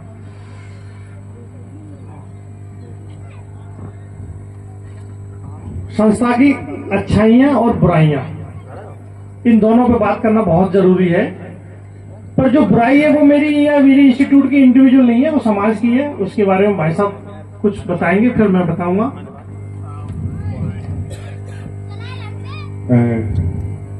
एक तो बहुत सारी अच्छाइयां भी हैं और साथ साथ बुराइयां भी होती हैं, कुछ ना कुछ कमियां होती है, बुराइयां कहना उचित नहीं है, जिनको दिन सुधारा जा सकता है। खासतौर पे जो हमारे यहाँ छात्र पढ़ते हैं उनमें एक इंटेलेक्चुअलिटी थॉट्स का डेवलपमेंट नहीं हो पा रहा है, क्योंकि शायद वो उस लेवल की तैयारी नहीं कर पा रहे। इसके लिए हम लोग लगे हुए हैं कि उनके अंदर इस तरह के विचारों का डेवलपमेंट हो, कि वो उस तरह के विचारों का विकास हो कि वो चीजों को अच्छे से समझ सकें और खुद अपने पैरों पर चल सकें। अक्सर क्या होता है कि कुछ भी बात होती है तो तुरंत पूछते हैं, या डिसीजन लेने में थोड़ा सा परेशानी उनको असहज होते हैं कि कोई भी डिसीजन ले पाए या नहीं ले पाए। जैसा कि बताया कि हम नेगेटिविटी के बारे में बात करते हैं, तो नेगेटिविटी में सबसे पहली नेगेटिविटी, हमारी मेरिट बाद में बताऊंगा, पहले मैं नेगेटिविटी बता देता हूं। सबसे बड़ी जो नेगेटिविटी है वो है कि इनमें अनकन्वेंशनल अप्रोच है।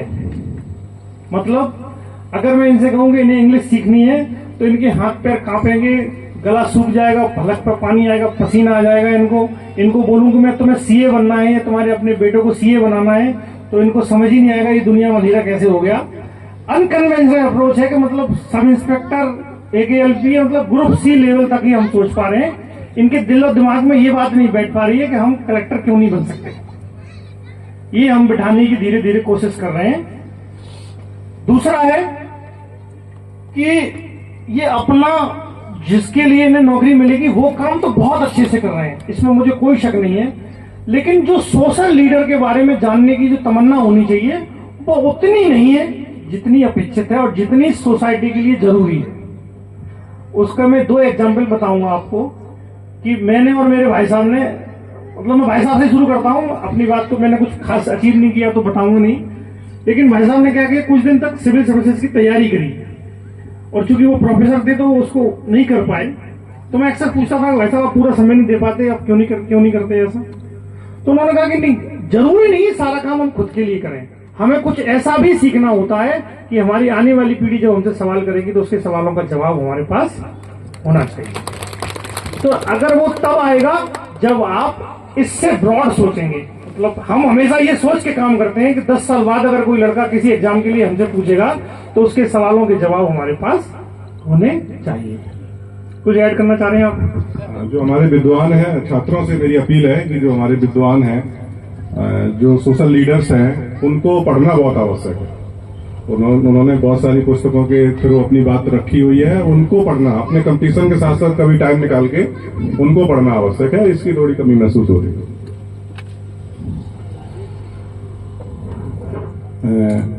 इन सब बातों से हमने 3 स्लाइड बनाई हैं जिसपे विजन, मिशन और ऑब्जेक्ट की बात कर रहे हैं हम।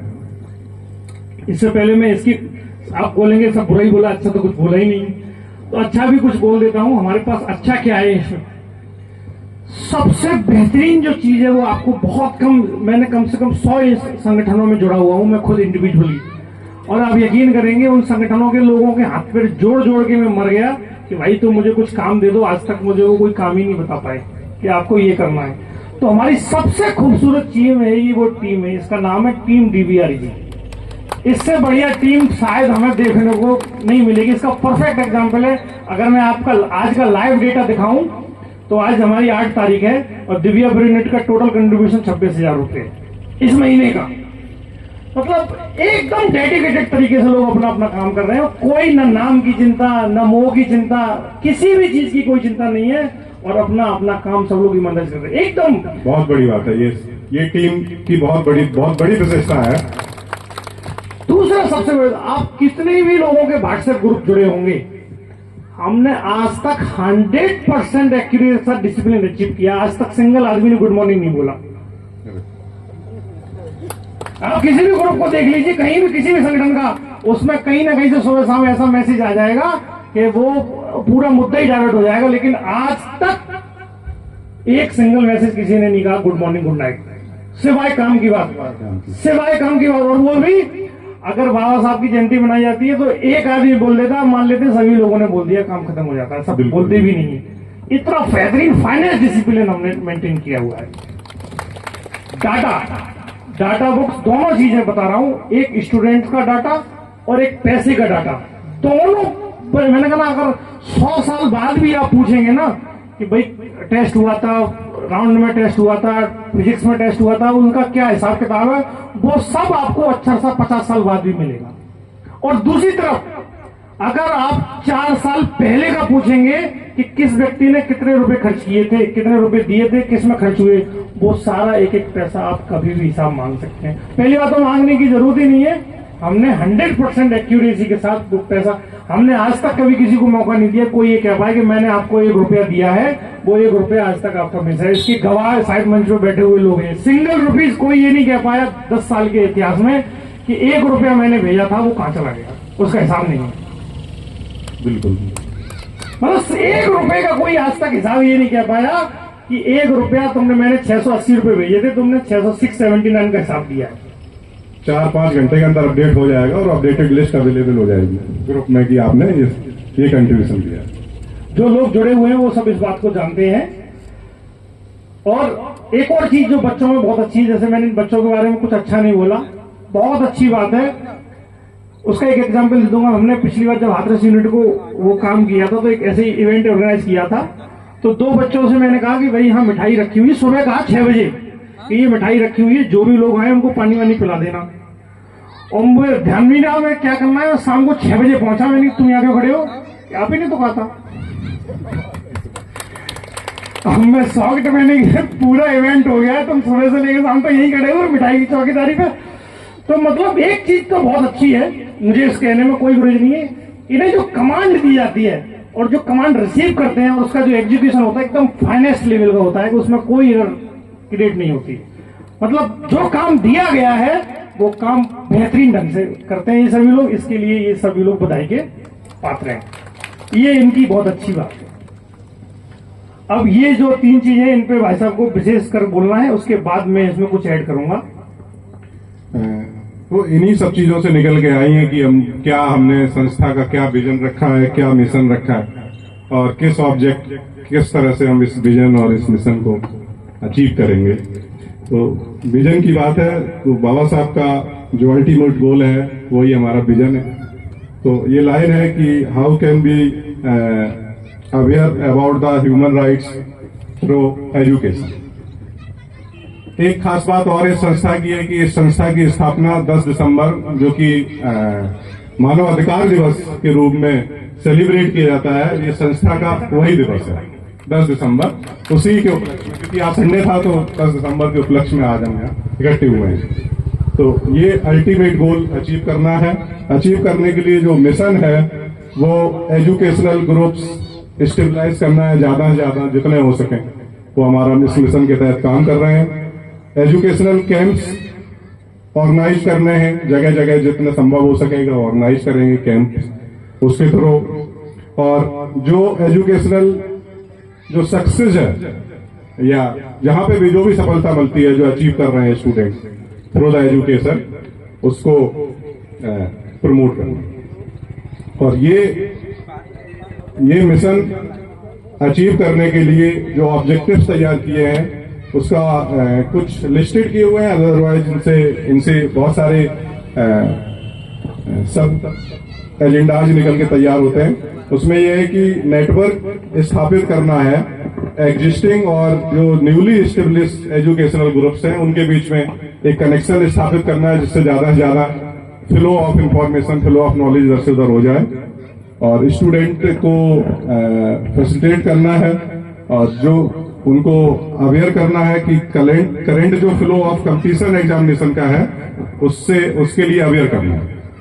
और इसके अलावा एक और महत्वपूर्ण है, एक ऐसा प्लेटफॉर्म या ऐसा एक टूल बनाना है जिससे जो मेंटर्स हैं, जो चाह रहे हैं कि हम बच्चों को गोद ले लें या बच्चों को हम डायरेक्टली किसी तरह से हेल्प करें, तो वो एक ऐसा टूल, ऐसा कोई एक ऐसा सिस्टम जिससे कि वहां पे बच्चे जुड़ जाए। जैसे कई बार क्या करते हैं हम, जैसे जोमेटो पे ऑर्डर कर दिया तो वो तो एक सॉफ्टवेयर है, इधर से ऑर्डर किया वो किसी दुकान पे ऑर्डर पहुंच गए।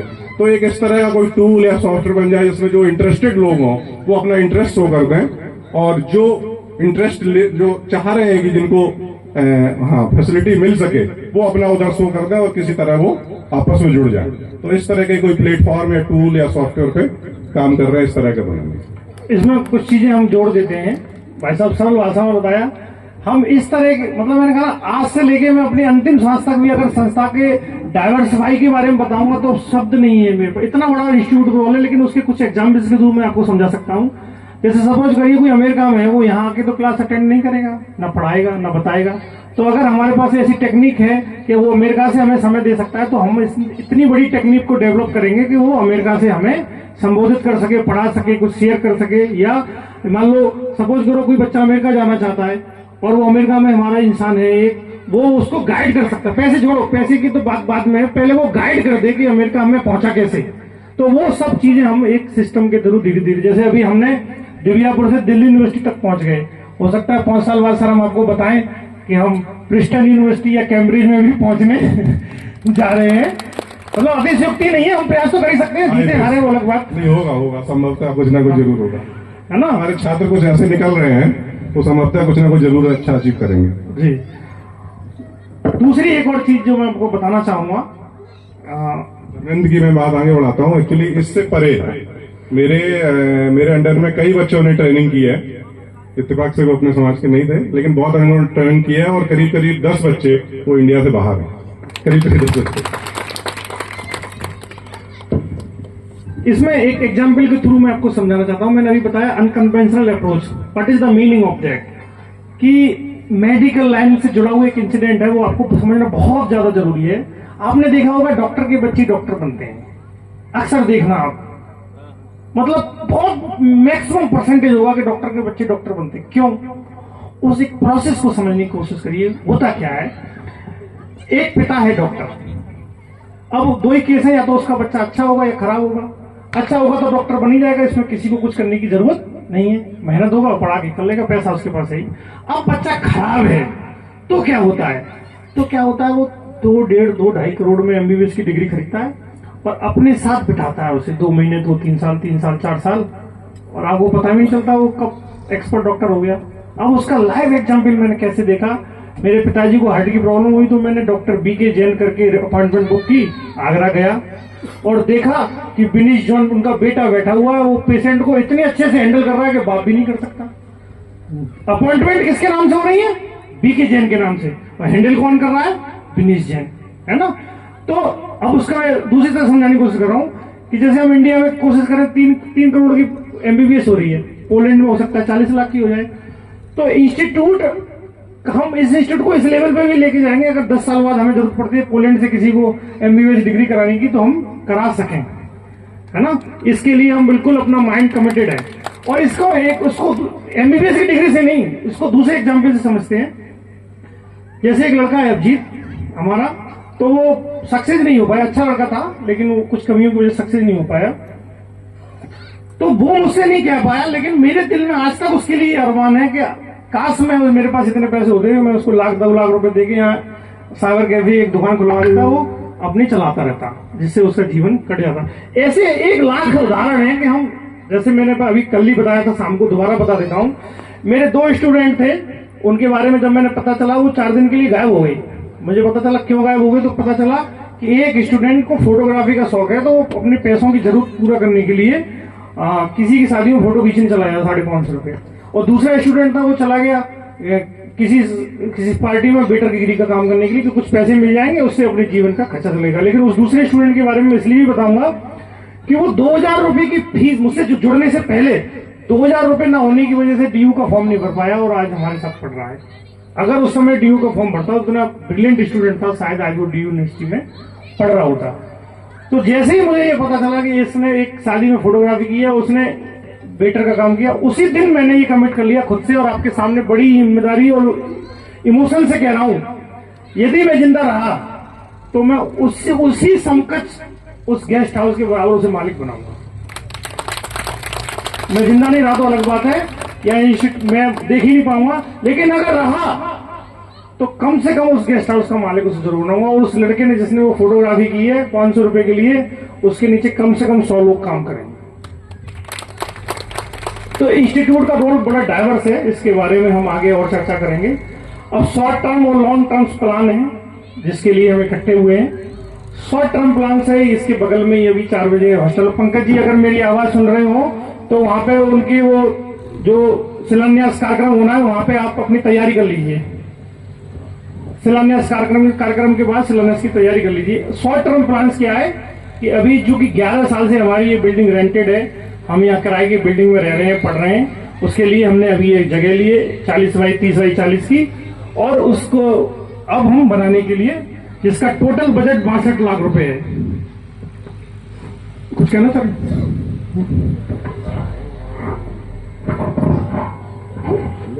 कौन आता? तो बिठाओ। तो इसका टोटल बजट 62 लाख रुपए है और हमारे आत्मविश्वास की आप सीमा देखिए, जिसकी जेब में 2000 रुपए भी नहीं है, वो ये कह रहा है कि हम एक साल में 62 लाख रुपए का हॉस्टल बनाएंगे। आपके लिए अतिशयोक्ति होगी, मेरे लिए आत्मविश्वास है कि मैं बड़ी ईमानदारी से भिक्षा मांगूंगा और हम 62 लाख रुपए एक साल या 1.5 साल में अपना हॉस्टल बना के दिखाएंगे। और भिक्षा मैंने अभी पढ़ रहा था, परसों ही पढ़ रहा था, तो मैंने जैसी बाबा साहब किताब खोली उसमें लिखा था कि मैं बहुत बड़ा याचक हूं। मुझे लगा बाबा साहब ने 75 साल पहले कह दिया था, मैं अब कह रहा हूं कि मैं याचक हूं। इसका मतलब हम कुछ भी नया नहीं कर रहे हैं। हमारे महापुरुषों ने जो 100-150 साल पहले किया था उसी काम को हम नए सिरे से नए, पहले वो व्हाट्सएप पे थोड़ी ना भीख मांगते होंगे, अब हम मांग लेते हैं, तो हम उसको अपडेटेड वर्जन में वो काम कर रहे हैं जस्ट। तो 62 लाख रुपए का ये हॉस्टल है और जगह हमने ले ली है। 2 फ्लोर बनने, नीचे एक लाइब्रेरी प्लस क्लासरूम, उससे ऊपर एक इनका हॉस्टल जहां मैस होगी इनकी, उससे ऊपर किचन, मतलब रुकेंगे भी यहीं, खाएंगे भी यहीं, और यहाँ क्लास भी चलेगी और लाइब्रेरी भी होगी, यहाँ पढ़ते रहेंगे। ये हमारा शॉर्ट टर्म प्लान है। अब लॉन्ग टर्म प्लान, जैसे भी भाई साहब ने बताया कि जैसे हमारे एक इंस्टीट्यूट में डिजिटल बोर्ड है, लेकिन हमें तीनों इंस्टीट्यूट में अपने डिजिटल बोर्ड बनाने हैं और इस लेवल की फैसिलिट करना है कि कोई कहीं से भी क्लास वहां ले भी सके और दे भी सके। इस लेवल पे हमको अपने इंस्टीट्यूट को लेके जाना है। और जैसे कि बताया कि हायर एजुकेशन, मतलब किसी के अंदर ये अरमानी पैदा नहीं होता। हम तो कहते हैं कि कोई ऐसा मिले, हम भी अपना घर मकान बेच के उसको कैम्ब्रिज में भेज रहे हैं, लेकिन कोई मिले तो सही कैम्ब्रिज जाने वाला, उसके अंदर कैलिबर तो हो जो कह सके कि भाई हमें कैम्ब्रिज में जाना है। तो हम भी ऐसे ही लड़के की तलाश कर रहे हैं और आप सबसे भी ये अपील कर रहे हैं कि आपके पास कोई भी ऐसा लड़का है जो कुछ बनना चाहता है, पढ़ना चाहता है, करना चाहता है और संसाधन नहीं है, गाइडेंस नहीं है, तो आप उसे इंस्टीट्यूट से जोड़ें और हम उसके लिए अपनी जान भी दे सकेंगे तो दे देंगे, जो कर सकेंगे जरूर करेंगे और किसी भी सीमा तक करेंगे। मतलब कोई गिरोज, कोई अतिशयोक्ति, कोई ओवर कॉन्फिडेंस नहीं है, उसके लिए जान तक जा सकेंगे। जिस लिमिट तक भी आप सोच सकते होंगे अगर उसमें कैलिबर होगा वहां तक जाएंगे। जैसे कि बताया, इतनी सारी चीजों के बाद भी मतलब एक्स्ट्रा एक्टिविटी, जैसे कि आप यकीन करेंगे तो शायद 2.5 साल पहले हमने फेसबुक पे लिखा था अपने कि पूरे देश में कोई भी ऐसा लड़का हो जिसे यूट्यूबर बनना हो या वीडियो कंटेंट क्रिएटिंग करने वाला कोई काम करना हो तो हमसे जुड़े। आपको जानकर दिलचस्प होगा, 2.5 साल में आज तक एक भी लड़का नहीं मिला। एक मिला था लखीमपुर खीरी का, उसने फोन किया कि सर मुझे यूट्यूबर बनना है। मैंने तू घर आ जा, आज तक आया ही नहीं। और फोन पे उसे यूट्यूबर कैसे बना दूं? तो इस तरह की एक्टिविटी है। एक दूसरी एक्टिविटी जैसे कि हमारे आर्य सर हैं जो पर्सनली रजत को स्पॉन्सर कर रहे हैं और हमारी एक टीम है वो मुस्कान को स्पॉन्सर कर रही है। ऐसे और भी लोग मिलेंगे जिनको हम दिल्ली यूनिवर्सिटी, फिर कैम्ब्रिज, प्रिस्टन में भेजेंगे। एक और एक्टिविटी है जो मेरा पर्सनल इंटरेस्ट है और जिसका मेरा ड्रीम था कि हम कभी जीवन में, मैं चूंकि डिप्लोमा सिविल से हूँ, सिविल इंजीनियर हूँ, जूनियर इंजीनियर हूँ, तो मेरी ये इच्छा थी कि कभी जीवन में एक ऐसा मौका मिलेगा तो सिविल का एक बैच जरूर चलाऊंगा, सिविल और इलेक्ट्रिकल की। अभी इलेक्ट्रिकल की टीम अभी उपस्थित नहीं है, लेकिन इलेक्ट्रिकल की टीम होगी तो हम ऐसा जरूर कोशिश करेंगे कि डेडिकेटेड जो सिर्फ और सिर्फ सिविल जूनियर इंजीनियर सिविल या जूनियर इंजीनियर इलेक्ट्रिकल के लोग ही उसमें पढ़ेंगे और पढ़ाएंगे, और पूरी टीम होगी जो उन्हें गाइड करेगी। और नवीन और अजय का सहारा मिला तो हो सकता है एग्रीकल्चर से रिलेटेड भी हम काम कर पाएंगे। भाई साहब, सवाल आता है यहाँ पे कुछ बताया है कि कैसे आप ग्रुप में कैसे कंट्रीब्यूट कर सकते हैं। तो जैसा पहले भी बता चुके हैं कि ये अभी लिस्ट होती है जिसमें हर महीने जो भी अपना ये नवंबर के महीने का अकाउंट है जो दिव्या प्रोनेट का है। अब आप इसमें देख पा रहे होंगे थोड़ा थोड़ा कि किस आदमी ने किस डेट को पैसे भेजे, कितना आया कितना गया, और फिर नीचे हिसाब देखेंगे तो उसमें लिखा है कि खाने पे कितना खर्च हुआ है, भवन पे कितना खर्च, छात्रवृत्ति पे कितना का, सारे खर्च इसमें लिखे हुए हैं, टोटल कितना बैलेंस बचा, ये सारा डेटा हर महीने रिफ्लेक्ट भी होता है। और बस लेकिन केवल इसमें मेंबर बनने के लिए बस एक रिक्वेस्ट रहती है कि भले ही आप कम अमाउंट करो लेकिन सतत करो, मतलब जारी रखो उसको, हर महीने टाइमली दे दो, भले ही आप 150 रुपए करो, बस केवल यही रिक्वेस्ट है, जितना सही लगे लेकिन हर महीने जारी रखो जिससे कि संस्था अच्छे से चलती है। भाई साहब ने इसे सरल भाषा में बताया, मैं इसे अपनी भाषा में बता देता हूँ। हमारे संरक्षक बनने की दो ही कंडीशन है, एक अंतिम सांस तक कंट्रीब्यूशन करना पड़ेगा, अंतिम सांस तक, जब तक आप जिएंगे तब तक, या जब तक हमारी संस्था एग्जिस्ट करेगी तब तक, चाहे 10 रुपए हो चाहे 50 रुपए हो, पर मंथ करना पड़ेगा, और अनकंडीशनल और निस्वार्थ भाव करना पड़ेगा। अगर आप 2 लाख करोड़ भी देंगे और कंडीशनल देंगे तो we are not able to accept, हम सशर्त स्वीकार किसी का भी कंट्रीब्यूशन सहयोग स्वीकार नहीं करेंगे। और 10 रुपए भी देंगे आजीवन देना होगा और मासिक कंट्रीब्यूशन करना पड़ेगा। इसका मतलब क्या है, इसको थोड़ा और गहराई से समझने की जरूरत है आपको। ये जो मासिक कंट्रीब्यूशन टीम करने वाले लोग हैं, इनके पास इंस्टीट्यूट की सारी जानकारी रहती है, उनका एक ग्रुप बना हुआ है, टीम बनी हुई है, वो जो भी एक्टिविटी होती है वो सब कुछ उन्हें अपडेट रहती है। एक मतलब अगर कुछ भी ऐसा हुआ है जो उन्हें प्रदर्शित करने की जरूरत है तो वो सब कुछ उन्हें अपडेट होती है।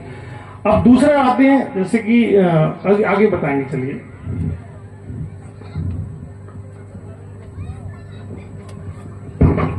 चुनमुन बंते जी को पूछो क्या तरीके हैं कंट्रीब्यूट करने के। दूसरा तरीका यह भी है कि कुछ लोग इच्छुक होते हैं कि कुछ एक्सेसरीज कई बार कंट्रीब्यूट करना चाहते हैं, तो ये भी ऑप्शन ओपन है कि सपोज उनको लग रहा है कि वन टाइम कोई कंट्रीब्यूशन करना है किसी एक्सेसरीज के थ्रू, कुछ लग रहा है कि हाँ सेंटर में इंस्टीट्यूट में इस चीज की जरूरत है, वो उसको ले सकते हैं। इस तरह से भी आप कोई भी कंट्रीब्यूट इस तरह से भी, जैसे आपने कंप्यूटर दे दिया, टैबलेट दे दिया, कोई किताबें दे दी, कोई पेन दे दिया, आपको जो मन करता है वो आप दे सकते हैं, ये आपकी इच्छा है ना, या आपको उचित लगता है, क्योंकि लगता है ना लोगों को लगता है कि पैसा देना ठीक नहीं है, तो आप किसी भी और रूप में भी योगदान कर सकते हैं। इसके और भी तरीके हैं जो भाई साहब बताएंगे।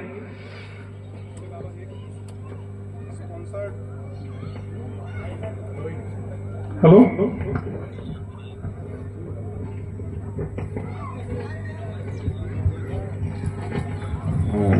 स्पॉन्सर्ड वे भी है, कई स्पॉन्सर कर सकते हैं, जैसे मैगजीन करना चाहें तो हर महीने वो मैगजीन स्पॉन्सर कर सकते हैं, और ये स्पॉन्सर करना चाहे तो स्कॉलरशिप स्पॉन्सर कर सकता है।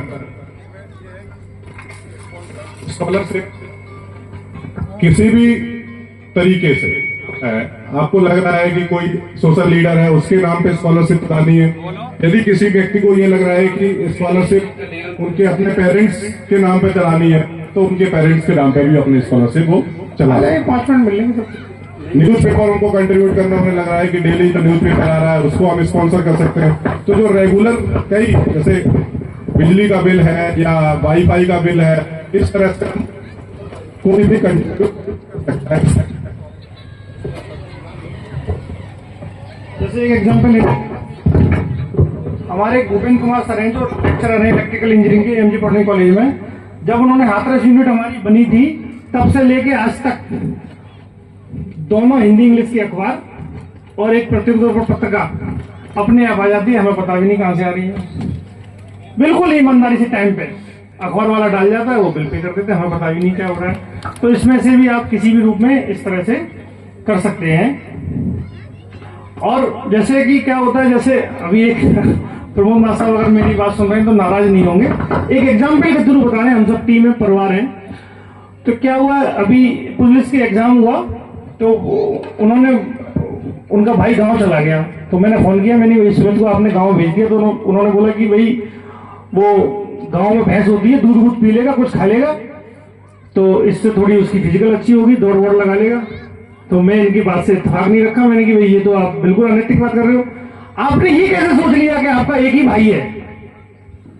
मतलब उसके लिए तो आपने इंतजाम कर दिया, और जो संस्था में 11 लोग हैं वो उसी दिन हमने डिसाइड किया कि 2 लीटर दूध आएगा और सारे बच्चे पिएंगे।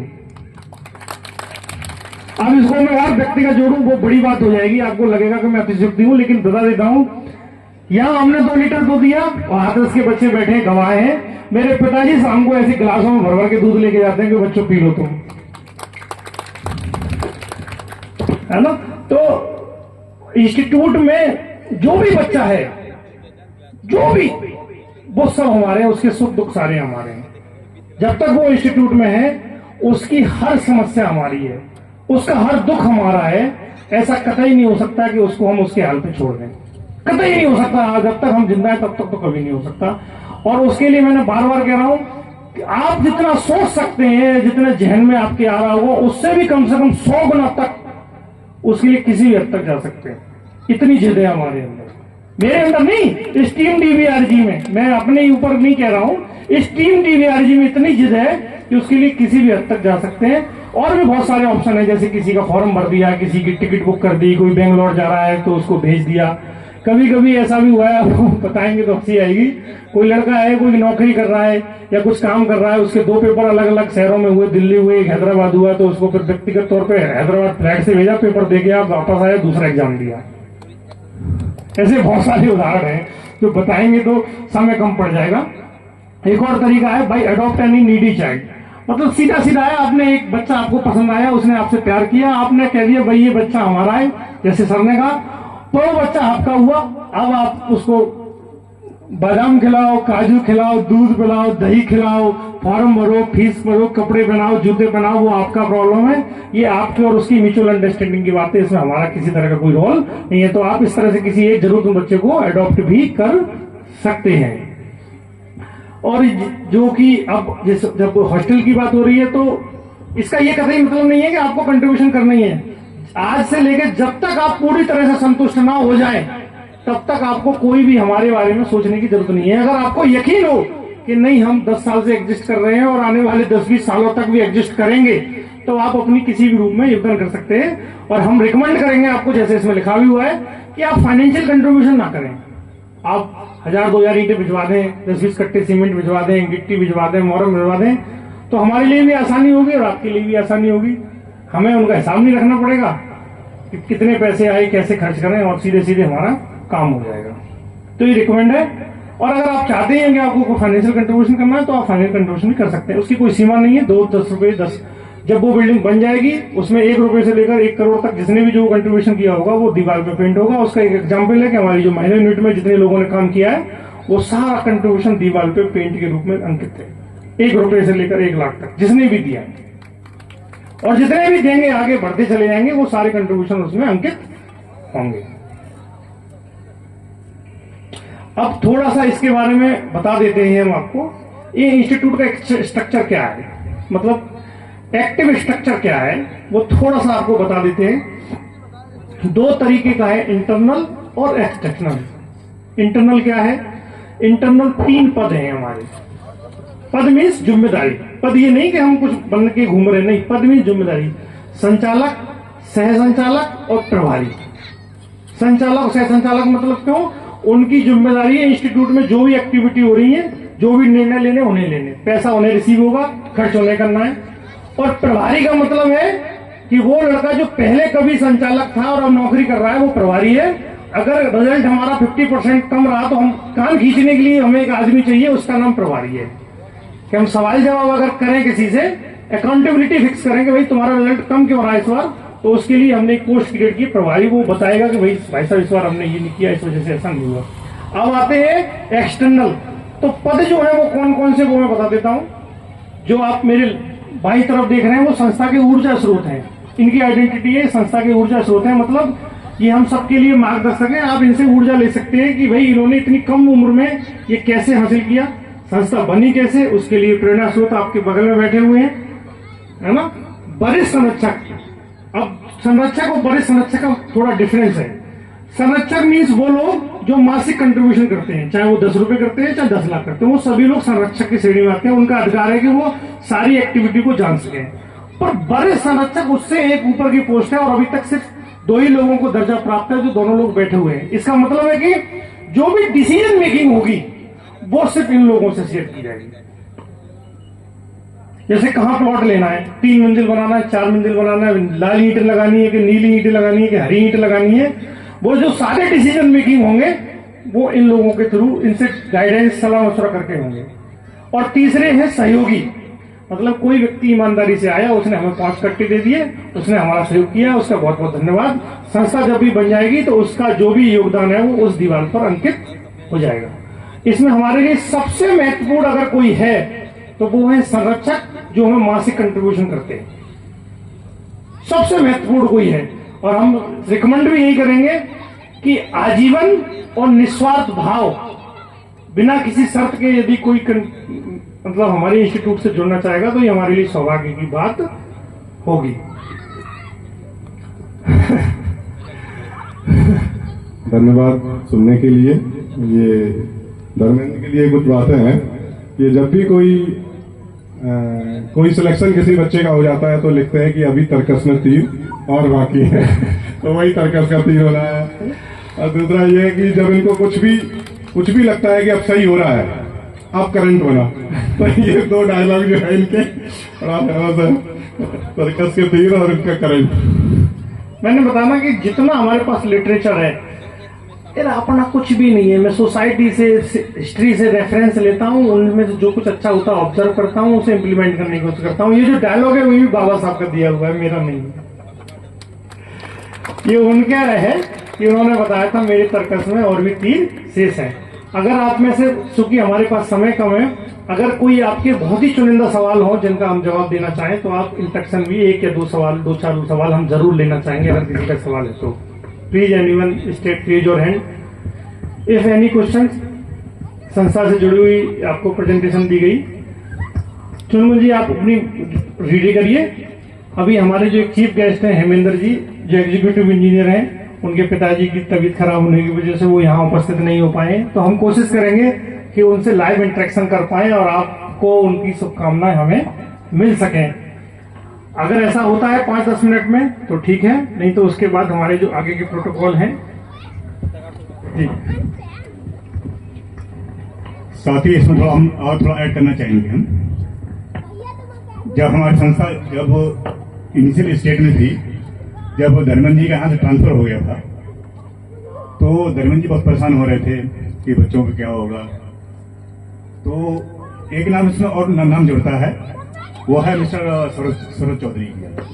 मेरे साथ अभिषेक चौधरी और परम मंडल, मिस्टर सरोज, हम 3 लोग आपसे मिले थे और आपको हमने ये प्रॉमिस किया था कि हमारी टीम में कोई समस्या नहीं होगी। और आपको शायद, क्योंकि सब चीज शेयर नहीं होती है, कोई भी हम लोग जाते हैं, मैं अभी भी सरोज से बात करता रहता हूँ उनसे, सरोज यार ऐसा है, क्या करना है, क्या करना है। अब से मेरी बात हो रहती है, परमल मंडल से मेरी बात होती रहती है, हम लोग आपस में अभी भी बात करते रहते हैं। लेकिन कुछ लोग ऐसे तो साइलेंस रहते हैं, वो एक्सपर्ट को लेट नहीं जाना चाहते हैं, वो है सरोज।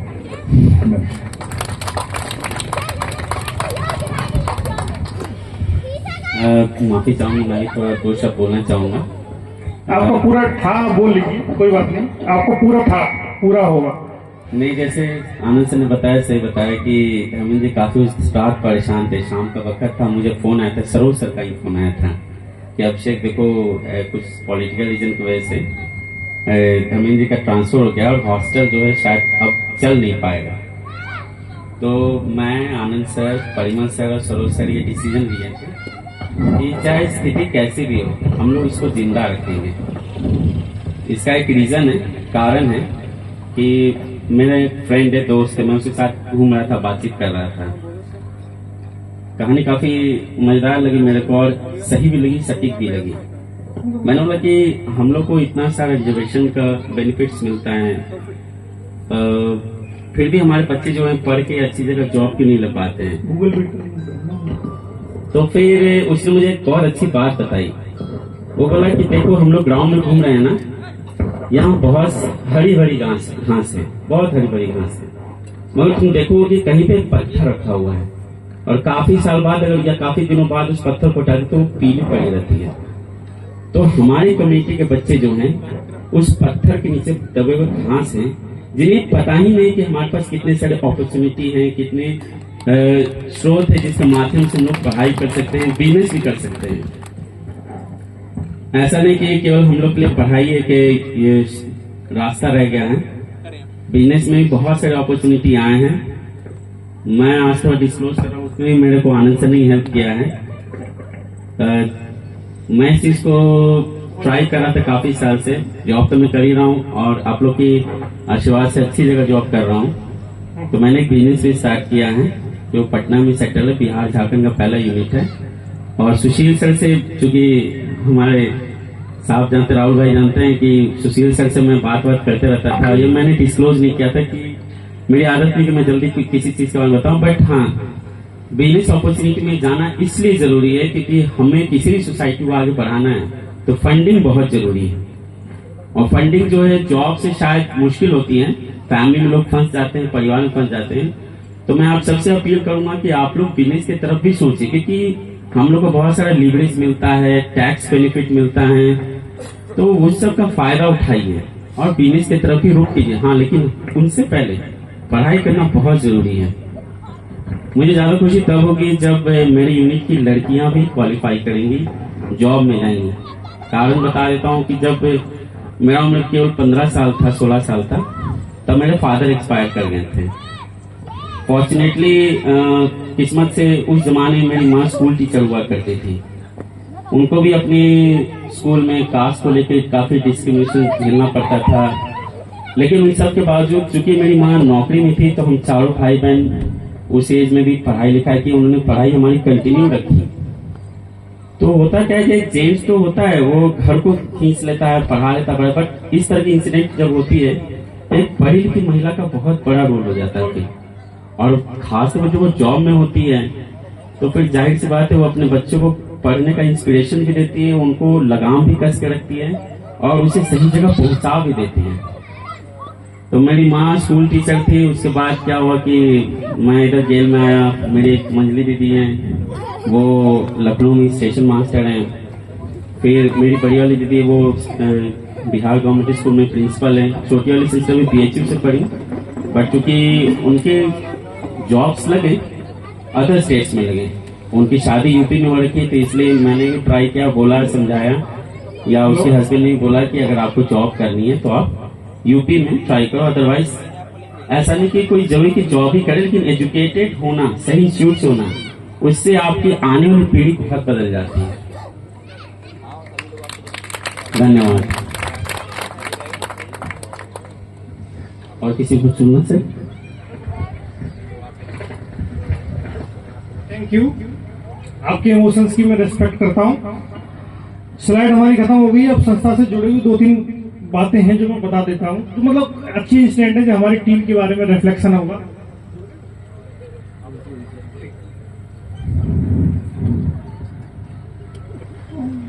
ये थोड़ा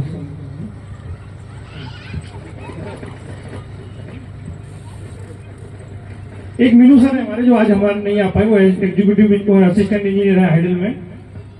तो प्रोटोकॉल आप समझेंगे तो कैसा है कि वो हर महीने मंथली 1,000 रुपये कंट्रीब्यूट करते हैं। तो उनको एक हॉस्टल में हमारे 20,000 रुपये कंट्रीब्यूट करने थे। तो मैंने किसी काम के लिए फोन किया उनको, और मैंने कि सर मुझे ये जानकारी, वो धर्मेंद्र रुको, मैं अभी मासिक भी कर रहा हूँ और हॉस्टल वाला भी कर रहा हूँ, और दोनों ट्रांजेक्शन उन्होंने अलग अलग किए। 2,000 अलग किए, 20,000 अलग किए। चाहते तो 22,000 कर सकते थे, लेकिन उन्होंने मेरी बात भी नहीं सुनी। मैंने किस लिए फोन किया, लेकिन उनका समर्पण भाव देखिए कि उन्होंने 2,000 का ट्रांजेक्शन अलग किया और 20,000 ट्रांजेक्शन अलग किया। दूसरा एग्जाम्पल हमारे नवीन का है। अभी उसकी सिस्टर की शादी थी, तो उसको लगा कि सिस्टर की शादी है भाई, मैं अगले महीने कंट्रीब्यूशन कर पाऊंगा नहीं कर पाऊंगा, तो उसने 2 महीने का एडवांस कंट्रीब्यूशन, तब शादी करने गया अपनी बहन की। ये समर्पण भाव है जो आप बताता है कि हमारे इंस्टीट्यूट की क्या विशेषता है। हमारे बीच राजवीर सिंह जी के साथी आ गए हैं कन्नौज से, मैं उनका बहुत बहुत स्वागत करता हूँ। वो आ जाएं और जहां भी स्थान उपलब्ध है इस तरफ वो बैठे। एक और केस है जिसको हम बताएंगे, उससे पहले मेरी वाइफ ने एक दिन मुझसे पूछा, मैं थोड़ा सा कह सकते हो साइको टाइप का आदमी, मतलब एक हिंदी भाषा में बताऊंगा तो पागल समझ सकते हो आप मुझे। तो पागल में हूं भी इसलिए कि जो चीज मुझे दिखती है या जो चीज, जैसे मुझे इवेंट दिखा तो मैं लगातार 1 महीने से सोया नहीं उस इवेंट के लिए, मतलब 4 घंटे से ज्यादा नींद ही नहीं हुई कि हर चीज को कितने तरीके से बेहतर ढंग से ऑर्गेनाइज किया सकता है। उसके लिए हम पागलों की तरह सोचते रहे, हम कर पाए नहीं कर पाए वो अलग बात है, लेकिन हमारी जुनून की आप तारीफ कर सकते हैं। तो एक बार मेरी वाइफ ने मुझसे पूछा कि तुम यार एक बात बताओ, तुम्हारे एक लड़का है एक लड़की है, तुम इतना सब नौटंकी करते रहते हो, तुम्हारे अपने बच्चों का क्या होगा? उसने मुझसे बोला तुम्हारे अपने बच्चों का क्या होगा? तुम इतना सब कुछ, तुम्हारे अकाउंट में कोई 20,000 रुपए भी नहीं रहते, कोई नाम को तुम खानसे हो, 20 इंजीनियर हो, ये हो वो, तुम्हारे अकाउंट में कोई 20,000 रुपए नहीं मिलते। अब वो मुझसे सवाल कर रही है और मेरे दिमाग में क्या चल रहा है, मेरे दिमाग में ये चल रहा है यार बात तो इसकी सही है, मर गया तो मेरी संस्था का क्या होगा? मतलब पहले वो बोल रही है मेरे से, वो इसलिए बोल रही है कि मैं अपने बच्चों की तरफ ध्यान दे सकूं, तो उनको लेकर सीरियस हूँ, और मेरे दिमाग में चल रहा है कि मैं मर गया तो मेरी संस्था का क्या होगा? अब अगर होगा तो मुझे इसका समाधान कैसे निकालना है? तो फिर मैं AMU में मेरे एक दोस्त थे, उनसे डिस्कस किया, तो उन्होंने कहा इसमें कौन सी बड़ी बात है, तुम मर भी जाओगे तब भी तुम्हारी संस्था चलती रहेगी, तुम्हारा नाम भी चलता रहेगा। मैंने कैसे?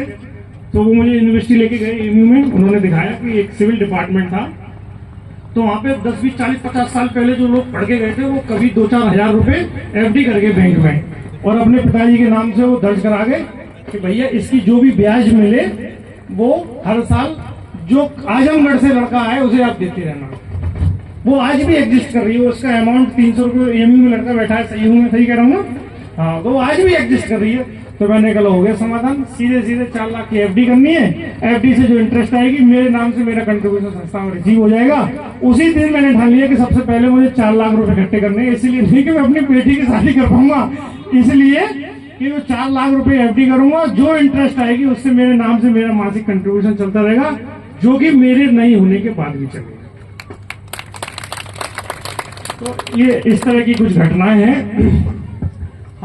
चूंकि प्रोग्राम बहुत लंबा हो रहा है, आप सब लोगों का समय बिजी है, बताने को तो संस्था के बारे में इतना कुछ है कि हम 20 दिन भी बताएं। हमारे बीच एक स्पेशल गेस्ट हैं आशीष गौतम जी, जो कानपुर से आए हैं। मैं उनको मंच पर आमंत्रित करता हूं कि वो अपने सूक्ष्म शब्दों में, हमने यहाँ डिजिटल बात भी इसीलिए रखी है कि आप समय का ध्यान रख पाए। आशीष गौतम जी, आप IOCL कानपुर में हैं और मेरे बहुत ही, मतलब मैं डायरेक्ट तो इनके लिए जीवन में कुछ नहीं किया, लेकिन रमाकांत जो मेरा स्टूडेंट है उसके साथी है और मैं इनसे बहुत प्यार करता हूँ। आशीष गौतम जी। धन्यवाद सर। सर्वप्रथम भगवान तथागत बुद्ध और बाबा साहब के चरणों में कोट कोट नमन। आज के इस कार्यक्रम में पधारे मुख्य अतिथि, विशिष्ट अतिथि, संस्था के प्रेरणा स्रोत, मामाजी ऊर्जा स्रोत और संस्थापक।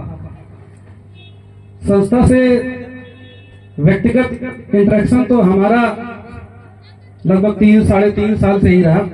हमारे एक मित्र है रमाकांत, और ये इनके साथ मैंने ITI इटावा में की थी। तो ये संस्था से पढ़ के गए थे, ये संस्था के बारे में बताते रहते थे कि ऐसी ऐसी एक संस्था है वहाँ दिव्यापुर में एग्जिस्ट करती है, वहाँ चल रही है। संस्था के बारे में ज्यादा नहीं पता था, लेकिन तभी मैंने मन बना लिया था कि संस्था तो चल रही है, समाज के लिए बेहतरीन कोई अगर शिक्षा के लिए काम कर रहा है, तो आज तो मैं जॉब नहीं कर रहा हूँ, लेकिन मैंने पढ़ लिया था कि जिस दिन मैं नौकरी करूंगा, संस्था के लिए जो बन पड़ेगा वो जरूर करूंगा। मैं अपने आप को इतना योग्य नहीं मानता हूं कि यहाँ मुख्य अतिथि और जो विशिष्ट अतिथि या और अन्य जो अतिथि लोग हैं उनके सामने अपना वक्तव्य रख करूं। तो मैं ट्राई करूंगा कि अपने छोटे भाइयों से अपना इंटरेक्शन कर सकूं। तो सबसे पहले छोटी बहनें हैं, भाई हैं, आप लोग एक चीज समझिए कि यहाँ जितने भी लोग ये मंच पे जो बैठे हैं, यहाँ के सीट पे जो बैठे हैं, एक बात पक्की है कि इनमें से कोई भी अपने मुंह में चांदी का चम्मच लेके पैदा नहीं हुआ है। हो सकता है किसी की इनसे पहले पीढ़ी में कोई नौकरी में रहा हो, लेकिन वो जमाना ऐसा था कि कास्टिज्म इतना था कि कहीं ना कहीं ये इंटरेक्ट होता था और आगे बढ़ने का मौका नहीं मिल पाता था। आज भी स्थिति कमोवेश वही है। समाज में जाते हैं, हम जाते हैं, भैया बहुत गए और लोगों से कहते हैं कि ऐसी ऐसी एक संस्था वहां चल रही है, आप चल के पढ़ाई कर लो और कुछ नहीं देना है, तुम्हें केवल पढ़ना है।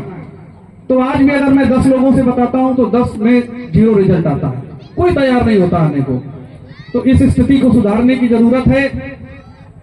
दूसरी चीज, समाज का जो पढ़ा लिखा तबका है उसमें से अगर 10% भी शिक्षा के प्रति अपना योगदान देना शुरू कर दे तो भैया की बात बिल्कुल सही हो जाएगी कि हम आज नहीं तो 20 साल बाद एक BHU जैसा संस्थान खड़ा कर पाएंगे और अपने समाज के बच्चों के प्रति कुछ स्पेशल कर पाएंगे। उदाहरण तो बहुत है, जैसे मैंने अभी मुस्कान का उदाहरण भैया ने दिया दिल्ली यूनिवर्सिटी का, कि उसके पिताजी से बात हुई कि बोले नहीं भेज पाएंगे, वो थोड़ा फाइनेंशियल प्रॉब्लम है। तो एडमिशन तो जैसे तैसे हो गया, इसके बाद मासिक रहने का खर्च हुआ। तो मैंने भैया से डिस्कस किया और दिल्ली यूनिवर्सिटी, जो यूनिवर्सिटी से जुड़े लोग हैं वो जानते भी होंगे, उसमें भी एडमिशन विड्रॉल करने का भी एक ऑप्शन आता है। तो स्थिति यहाँ तक पहुंच गई थी कि उनके पिताजी बोल रहे थे कि एडमिशन विड्रॉल करा दो, लेकिन मैंने भैया से बात की कि भैया ऐसी ऐसी स्थिति है और नहीं हो पा रहा है। तो बिना सोचे समझे उन्होंने बस एक ही बात कही कि अब आपने मेरे नॉलेज में ये बात डाली है, वो बिटिया अब ग्रेजुएट होकर ही दिल्ली यूनिवर्सिटी से बाहर आएगी। ऐसे बहुत सारे उदाहरण हैं, जैसे आर्या सर रजत जी को हैं, रजत जी दिल्ली यूनिवर्सिटी में उनको कंट्रीब्यूट कर रहे हैं और हमारे बच्चे इन सब चीजों से नहीं जुड़े थे, नहीं जानते हैं, आज भी नहीं जानते हैं कि दिल्ली यूनिवर्सिटी में जाने के लिए कैसे पहुंचे, क्या करें, जामिया में कैसे जाएं, BHU में कैसे जाएं। तो केंद्रीय यूनिवर्सिटी और ग्रुप A की नौकरियों में पहुंचने के लिए हमारा पूरा फोकस होना चाहिए और इसके लिए अभी ये एक प्रोग्राम स्टार्ट करना चाहते हैं हम आपके साथ मिल करके कि 12th में ही जो बच्चे हैं उनको कैसे इंटरेक्ट करें, उनसे कैसे बात करें कि वो जो है सेंट्रल यूनिवर्सिटीज में कैसे पहुंचे। क्योंकि BA BSc हम देखते हैं आसपास गांवों में बहुत हो जाते हैं, नकल करा देते हैं, पास हो जाते हैं, लेकिन सेंट्रल यूनिवर्सिटी से जो BSc करेगा, MSc करेगा या और भी बहुत सारे रेट, अभी रोहित उदाहरण है, रोहित कहाँ है, रोहित एक उदाहरण है, शायद उसने अभी नेट JRF का एग्जाम क्वालिफाई किया है। तो ये बड़ी उपलब्धि है, संस्था के लिए बड़ी उपलब्धि है, हम लोगों के लिए बड़ी उपलब्धि है कि हम लोग कहाँ कहाँ पहुंच रहे हैं। और रोहित से भी ये उम्मीद करते हैं कि आगे जो 10th में बच्चे हैं, जो 12th में बच्चे हैं, उनको ये बताए कि कैसे हम जो है इस मुकाम पे पहुंच सकते हैं। इसी के साथ सभी लोगों का धन्यवाद। जय भीम, नमो बुद्धाय।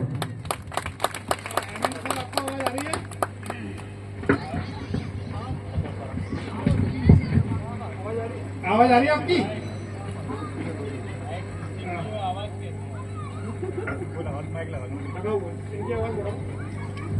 सर बोलिए, लोग सुन पा रहे हैं आपको?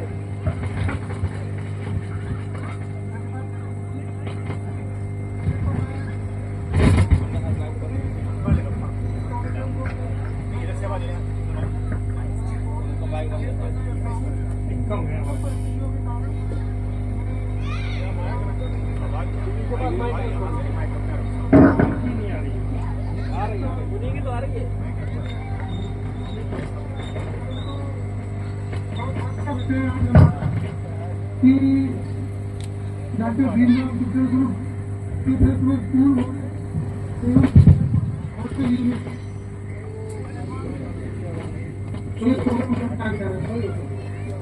ये सभी साथियों के लिए बहुत हर्ष का विषय है कि ये 10 साल का जो समय इस शिक्षण ग्रुप को चलाने के लिए हमारे विशिष्ट जो इसके मेंबर हैं उन्होंने अपना पूरे मनोयोग से जो समर्पण किया है, समर्पण दिया है, वो बहुत धन्यवाद के लिए है कि सभी चीजों के साथ साथ उन्होंने समाज को अग्रसर करने के लिए अपना समय निकालकर इस संस्था को समय दिया है। मेरा एक बहुत छोटा सा संदेश है कि जो है किसी अभाव में जैसे हमारे जो छात्र हैं, अपने बच्चे हैं, अभाव की वजह से हमारे छात्र अपने रास्ता न छोड़े। हम लोग इस संस्था को इतना बड़ा करें, इसको उस ऊंचाई तक लेके जाएं कि हर जगह इसकी एक यूनिट हो और हम हर जगह इसके एक यूनिट करके कोई भी हमारे समाज का बच्चा जो है वो पढ़ने से और शिक्षा प्राप्त करने से तथा अच्छे पदस्थ होने से वंचित न रहे, केवल पैसे के अभाव में।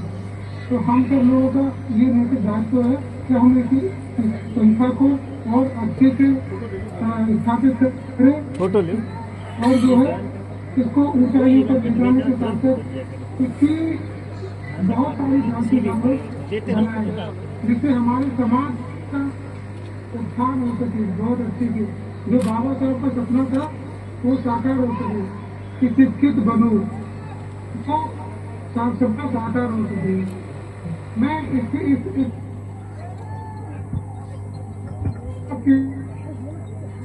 यूनिट का जो संस्थापक है जिन्होंने इसकी स्थापना करके और यहाँ तक इस मुकाम तक लेके आए हैं, उन सभी साथियों को बहुत बहुत धन्यवाद ज्ञापित करता हूँ कि बहुत लंबे अरसे से उन्होंने अपना प्रयास करके इस यूनिट को बहुमूल्य समझ दिया और जो है एक अच्छा समाज को मैसेज दिया। इसमें बहुत सारे हमारे माननीय लोग जुड़े हुए हैं, श्रद्धेय लोग जुड़े हुए हैं, तो एक अच्छा समाज को मैसेज दे रहे हैं। बाकी विद्यार्थियों के लिए मेरा ये एक संदेश है कि आप इस अवसर का पूर्ण रूप से लाभ उठाएं और यहाँ पर सच्चे मन से और ईमानदारी से मेहनत करके अपनी सफलता को पाएं तथा इस संस्था से पुनः आप लोग भी जुड़कर इसको विस्तार करने के लिए काम करें, जिससे हमारे समाज का उत्थान हो सके। हमें विपरीत परिस्थितियों में काम करना पड़ता है ना, लोग बहुत रोकते हैं, लेकिन हमें अपने समाज को आगे ले जाना है।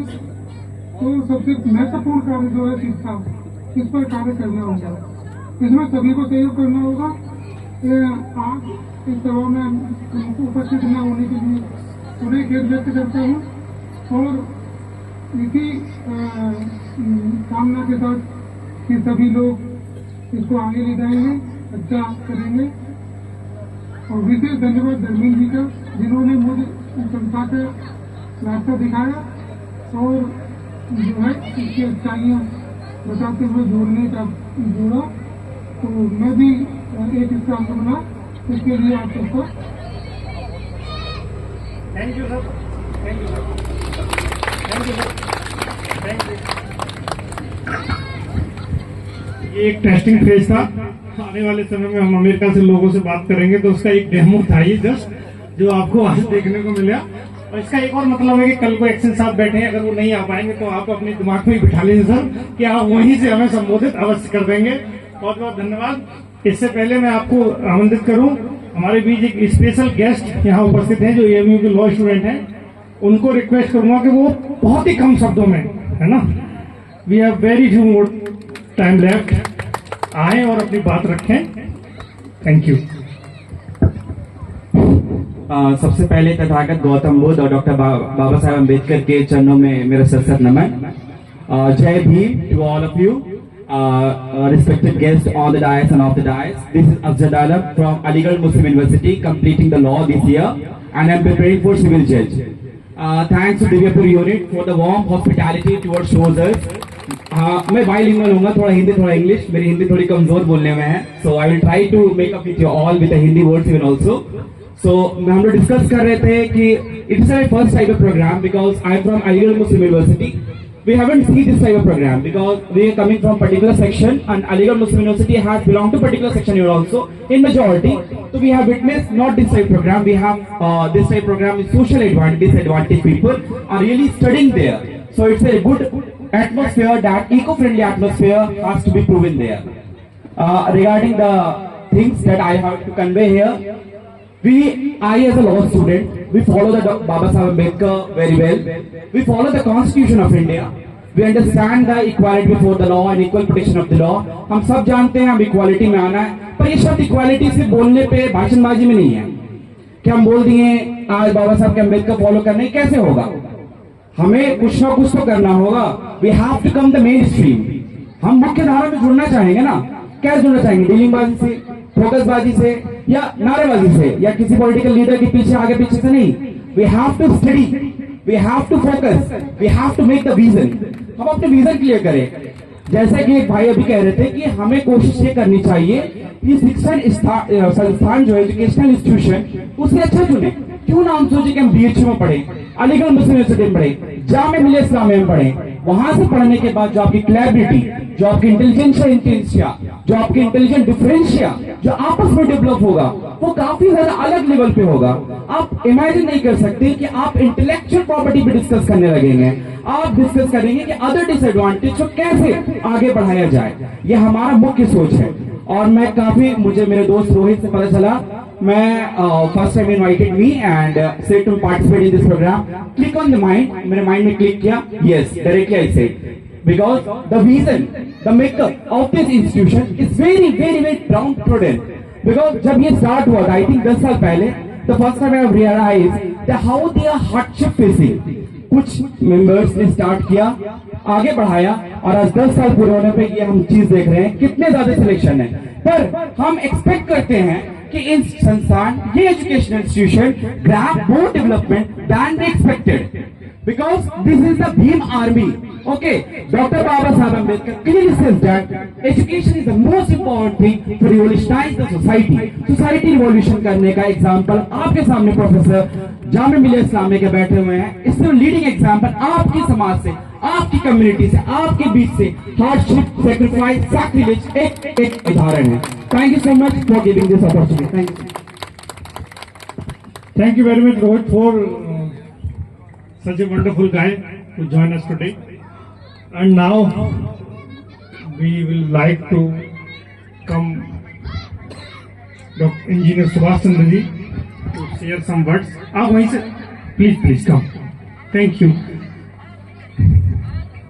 जोरदार तालियों से स्वागत करिए। Thank you. आज डॉक्टर भीमराव अम्बेडकर शिक्षण ग्रुप यूनिट दिव्यापुर के द्वारा हॉस्टल निर्माण के शिलान्यास के उपलब्ध में कार्यक्रम में उपस्थित मुख्य अतिथि महोदय, आज की अध्यक्षता कर रहे हैं डॉक्टर आनंद कुमार आर्य जी, पूज्य भंते जी, मंचासीन सभी अतिथिगण एवं यहाँ उपस्थित सभी भाई बहने एवं प्रतियोगी परीक्षाओं की तैयारी करते हुए छात्र छात्राएं। दोस्तों, बहुत सबसे पहले मैं आपका अभिवादन करता हूँ, आप सभी का इस मंच से। और मैं सबसे पहले यहाँ के आयोजकों का को बहुत बहुत धन्यवाद देना चाहता हूँ कि उन्होंने इस कार्यक्रम को में मुझे आमंत्रित किया और सम्मान दिया। दोस्तों, कहा गया है कि दुनिया में वही इंसान सम्मान दे सकता है जो खुद, जिसके अंदर सम्मान का भाव होगा। दोस्तों, जैसा कि आयोजकों द्वारा बताया गया कि यह संस्था विगत 10 वर्षों से चल रही है और उसमें बहुत सारे प्रतियोगी परीक्षा देने वाले छात्र जो सफल हुए हैं, कामयाब हुए हैं। इसके लिए मैं आयोजकों को बहुत बहुत बधाई देना चाहता हूँ, धन्यवाद देना चाहता हूँ कि कार्यक्रम लगातार चलता रहेगा और बहुत सारे लोग यहाँ से निकलेंगे और इस संस्था का बहुत बड़ा नाम होने वाला। दोस्तों, कहा गया है कि शिक्षा के बारे में बताया गया है कि शिक्षा से बड़ा दान कोई दान नहीं है। शिक्षा से बड़ा दान कोई दान नहीं है। अगर आप किसी को धन देते हैं तो धन खर्च हो सकता है, लेकिन अगर शिक्षा का दान देते हैं तो कभी खर्च होने वाला नहीं है, वो बढ़ेगा। इसीलिए बाबा साहब ने भी कहा था कि शिक्षा वह शेरनी का दूध है, जो पिएगा वो दहाड़ेगा। दोस्तों, उनका मतलब था कि गरीबों के लिए, वंचितों के लिए, अपने समाज के लिए शिक्षा से आगे बढ़ने का और कोई जरिया नहीं है। और जहां तक मैं समझता हूं कि संस्था के जितने सभी साथीगण हैं, उन्होंने यह जरूर सोचा होगा कि शिक्षा के माध्यम से अपने समाज को बहुत आगे ले जा सकते हैं। तो ये बहुत अच्छी चीज है और मैं भी इसमें अपना योगदान करता रहूंगा। और यहाँ उपस्थित सभी छात्र छात्राओं को कहना चाहता हूं कि दोस्तों, आप लोग अपना एक लक्ष्य बनाइए और उस पर लग जाइए। आपको किसी बात की चिंता करने की जरूरत नहीं है, क्योंकि सिर्फ आपका काम है पढ़ना। अगर आप 2 से 3 साल अपने लक्ष्य पर डेडिकेटेड होकर मेहनत से आप लगे रहेंगे, परिश्रम करेंगे, अपने आप को जोक देंगे, तो दुनिया की कोई ताकत आपको आगे बढ़ने से रोक नहीं सकती है। तब आपको डिसाइड करना है कि आपको क्या करना है। संस्था पूरे सभी लोग आपके लिए तैयार हैं, आपकी मदद करने के लिए तैयार है। आपको सिर्फ पढ़ना है और अपने लक्ष्य को पाना है। अगर आप चाह लेंगे तो कोई नहीं रोक सकता। और जहां तक अभी इतनी उपलब्धियों के बारे में मैंने सुना, बहुत अच्छा लगा। और एक बार सब लोग आपके लिए तैयार हैं। सभी संस्था के सदस्यों को, सभी आप लोग यहाँ उपस्थित हैं, सहयोगियों को बहुत बहुत धन्यवाद देना चाहता हूँ। और बस मेरा जो सहयोग का मैं अनुरोध करता रहूंगा। धन्यवाद सर। मैं इससे पहले हमारे विशेष अतिथि महोदय राकेश बौद्ध जी को आमंत्रित करूं। मेरे पास मैसेज आया है।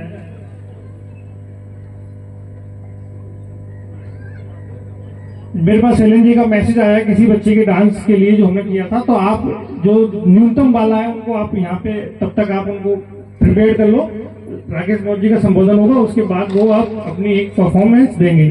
जो भी है इसको ऑर्गेनाइज कर रहे हैं, जो भी लोग मेरी आवाज सुन रहे हैं, वो इसको मैनेज करने की कोशिश करें।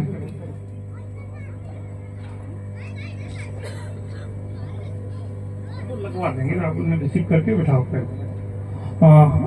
मैं राकेश बौद्ध जी से अनुरोध करूंगा कि वो आए मंच पर और अपने आप संस्थापक हैं बोधि ब्रज फाउंडेशन के बारे में, उसके बारे में भी हम लोगों को थोड़ा सा बताएं कि वो क्या है। अब मैनपुरी के रहने वाले हैं राकेश बौद्ध जी। Thank you.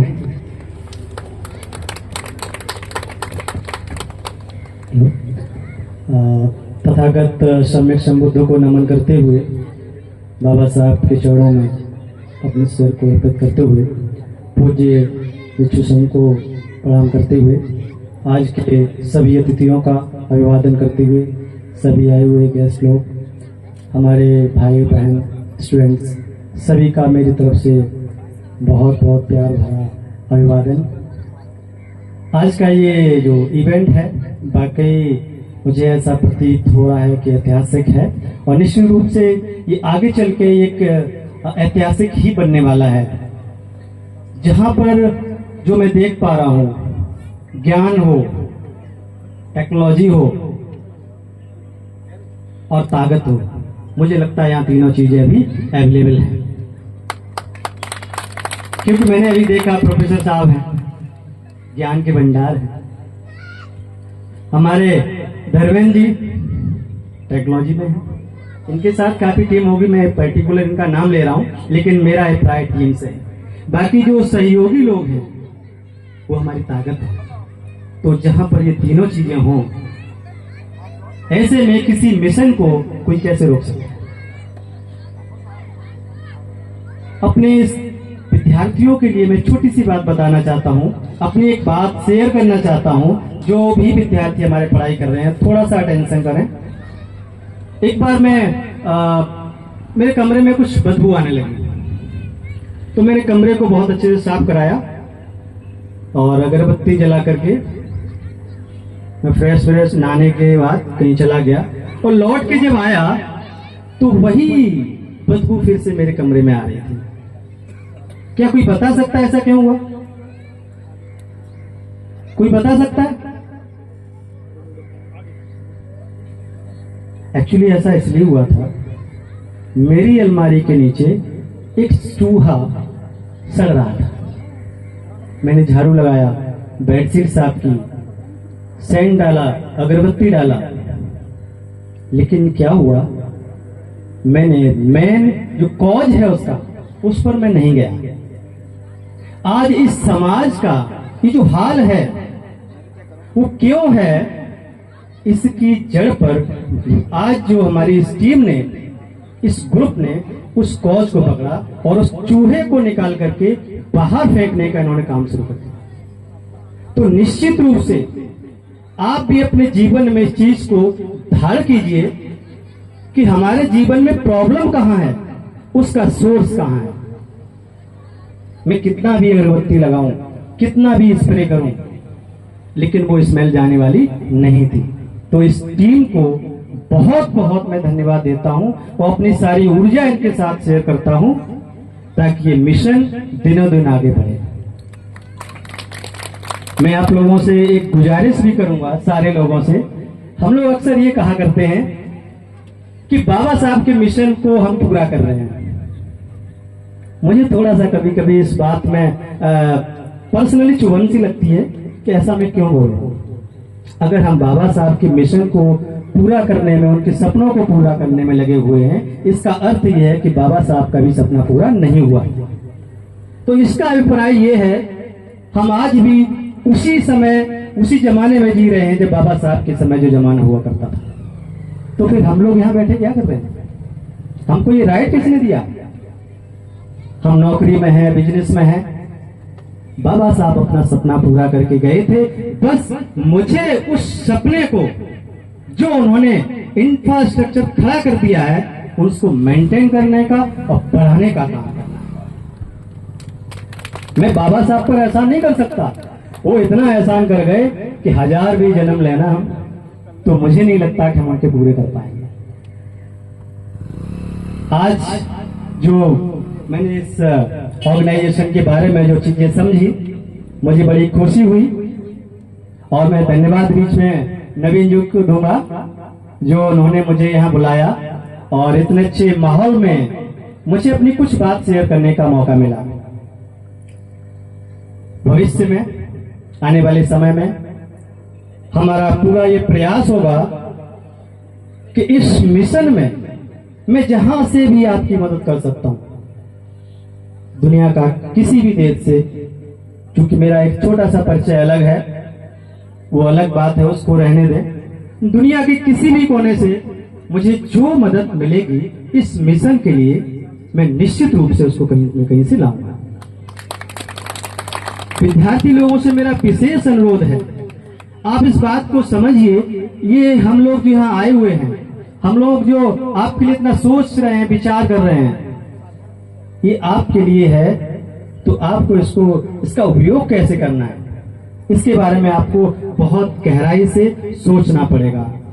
और जो आप पढ़ाई करते हैं उसके बारे में 2 ही बातें आपको बताऊंगा कि नंबर 1, या तो आप पढ़िए या फिर घर चले जाइए।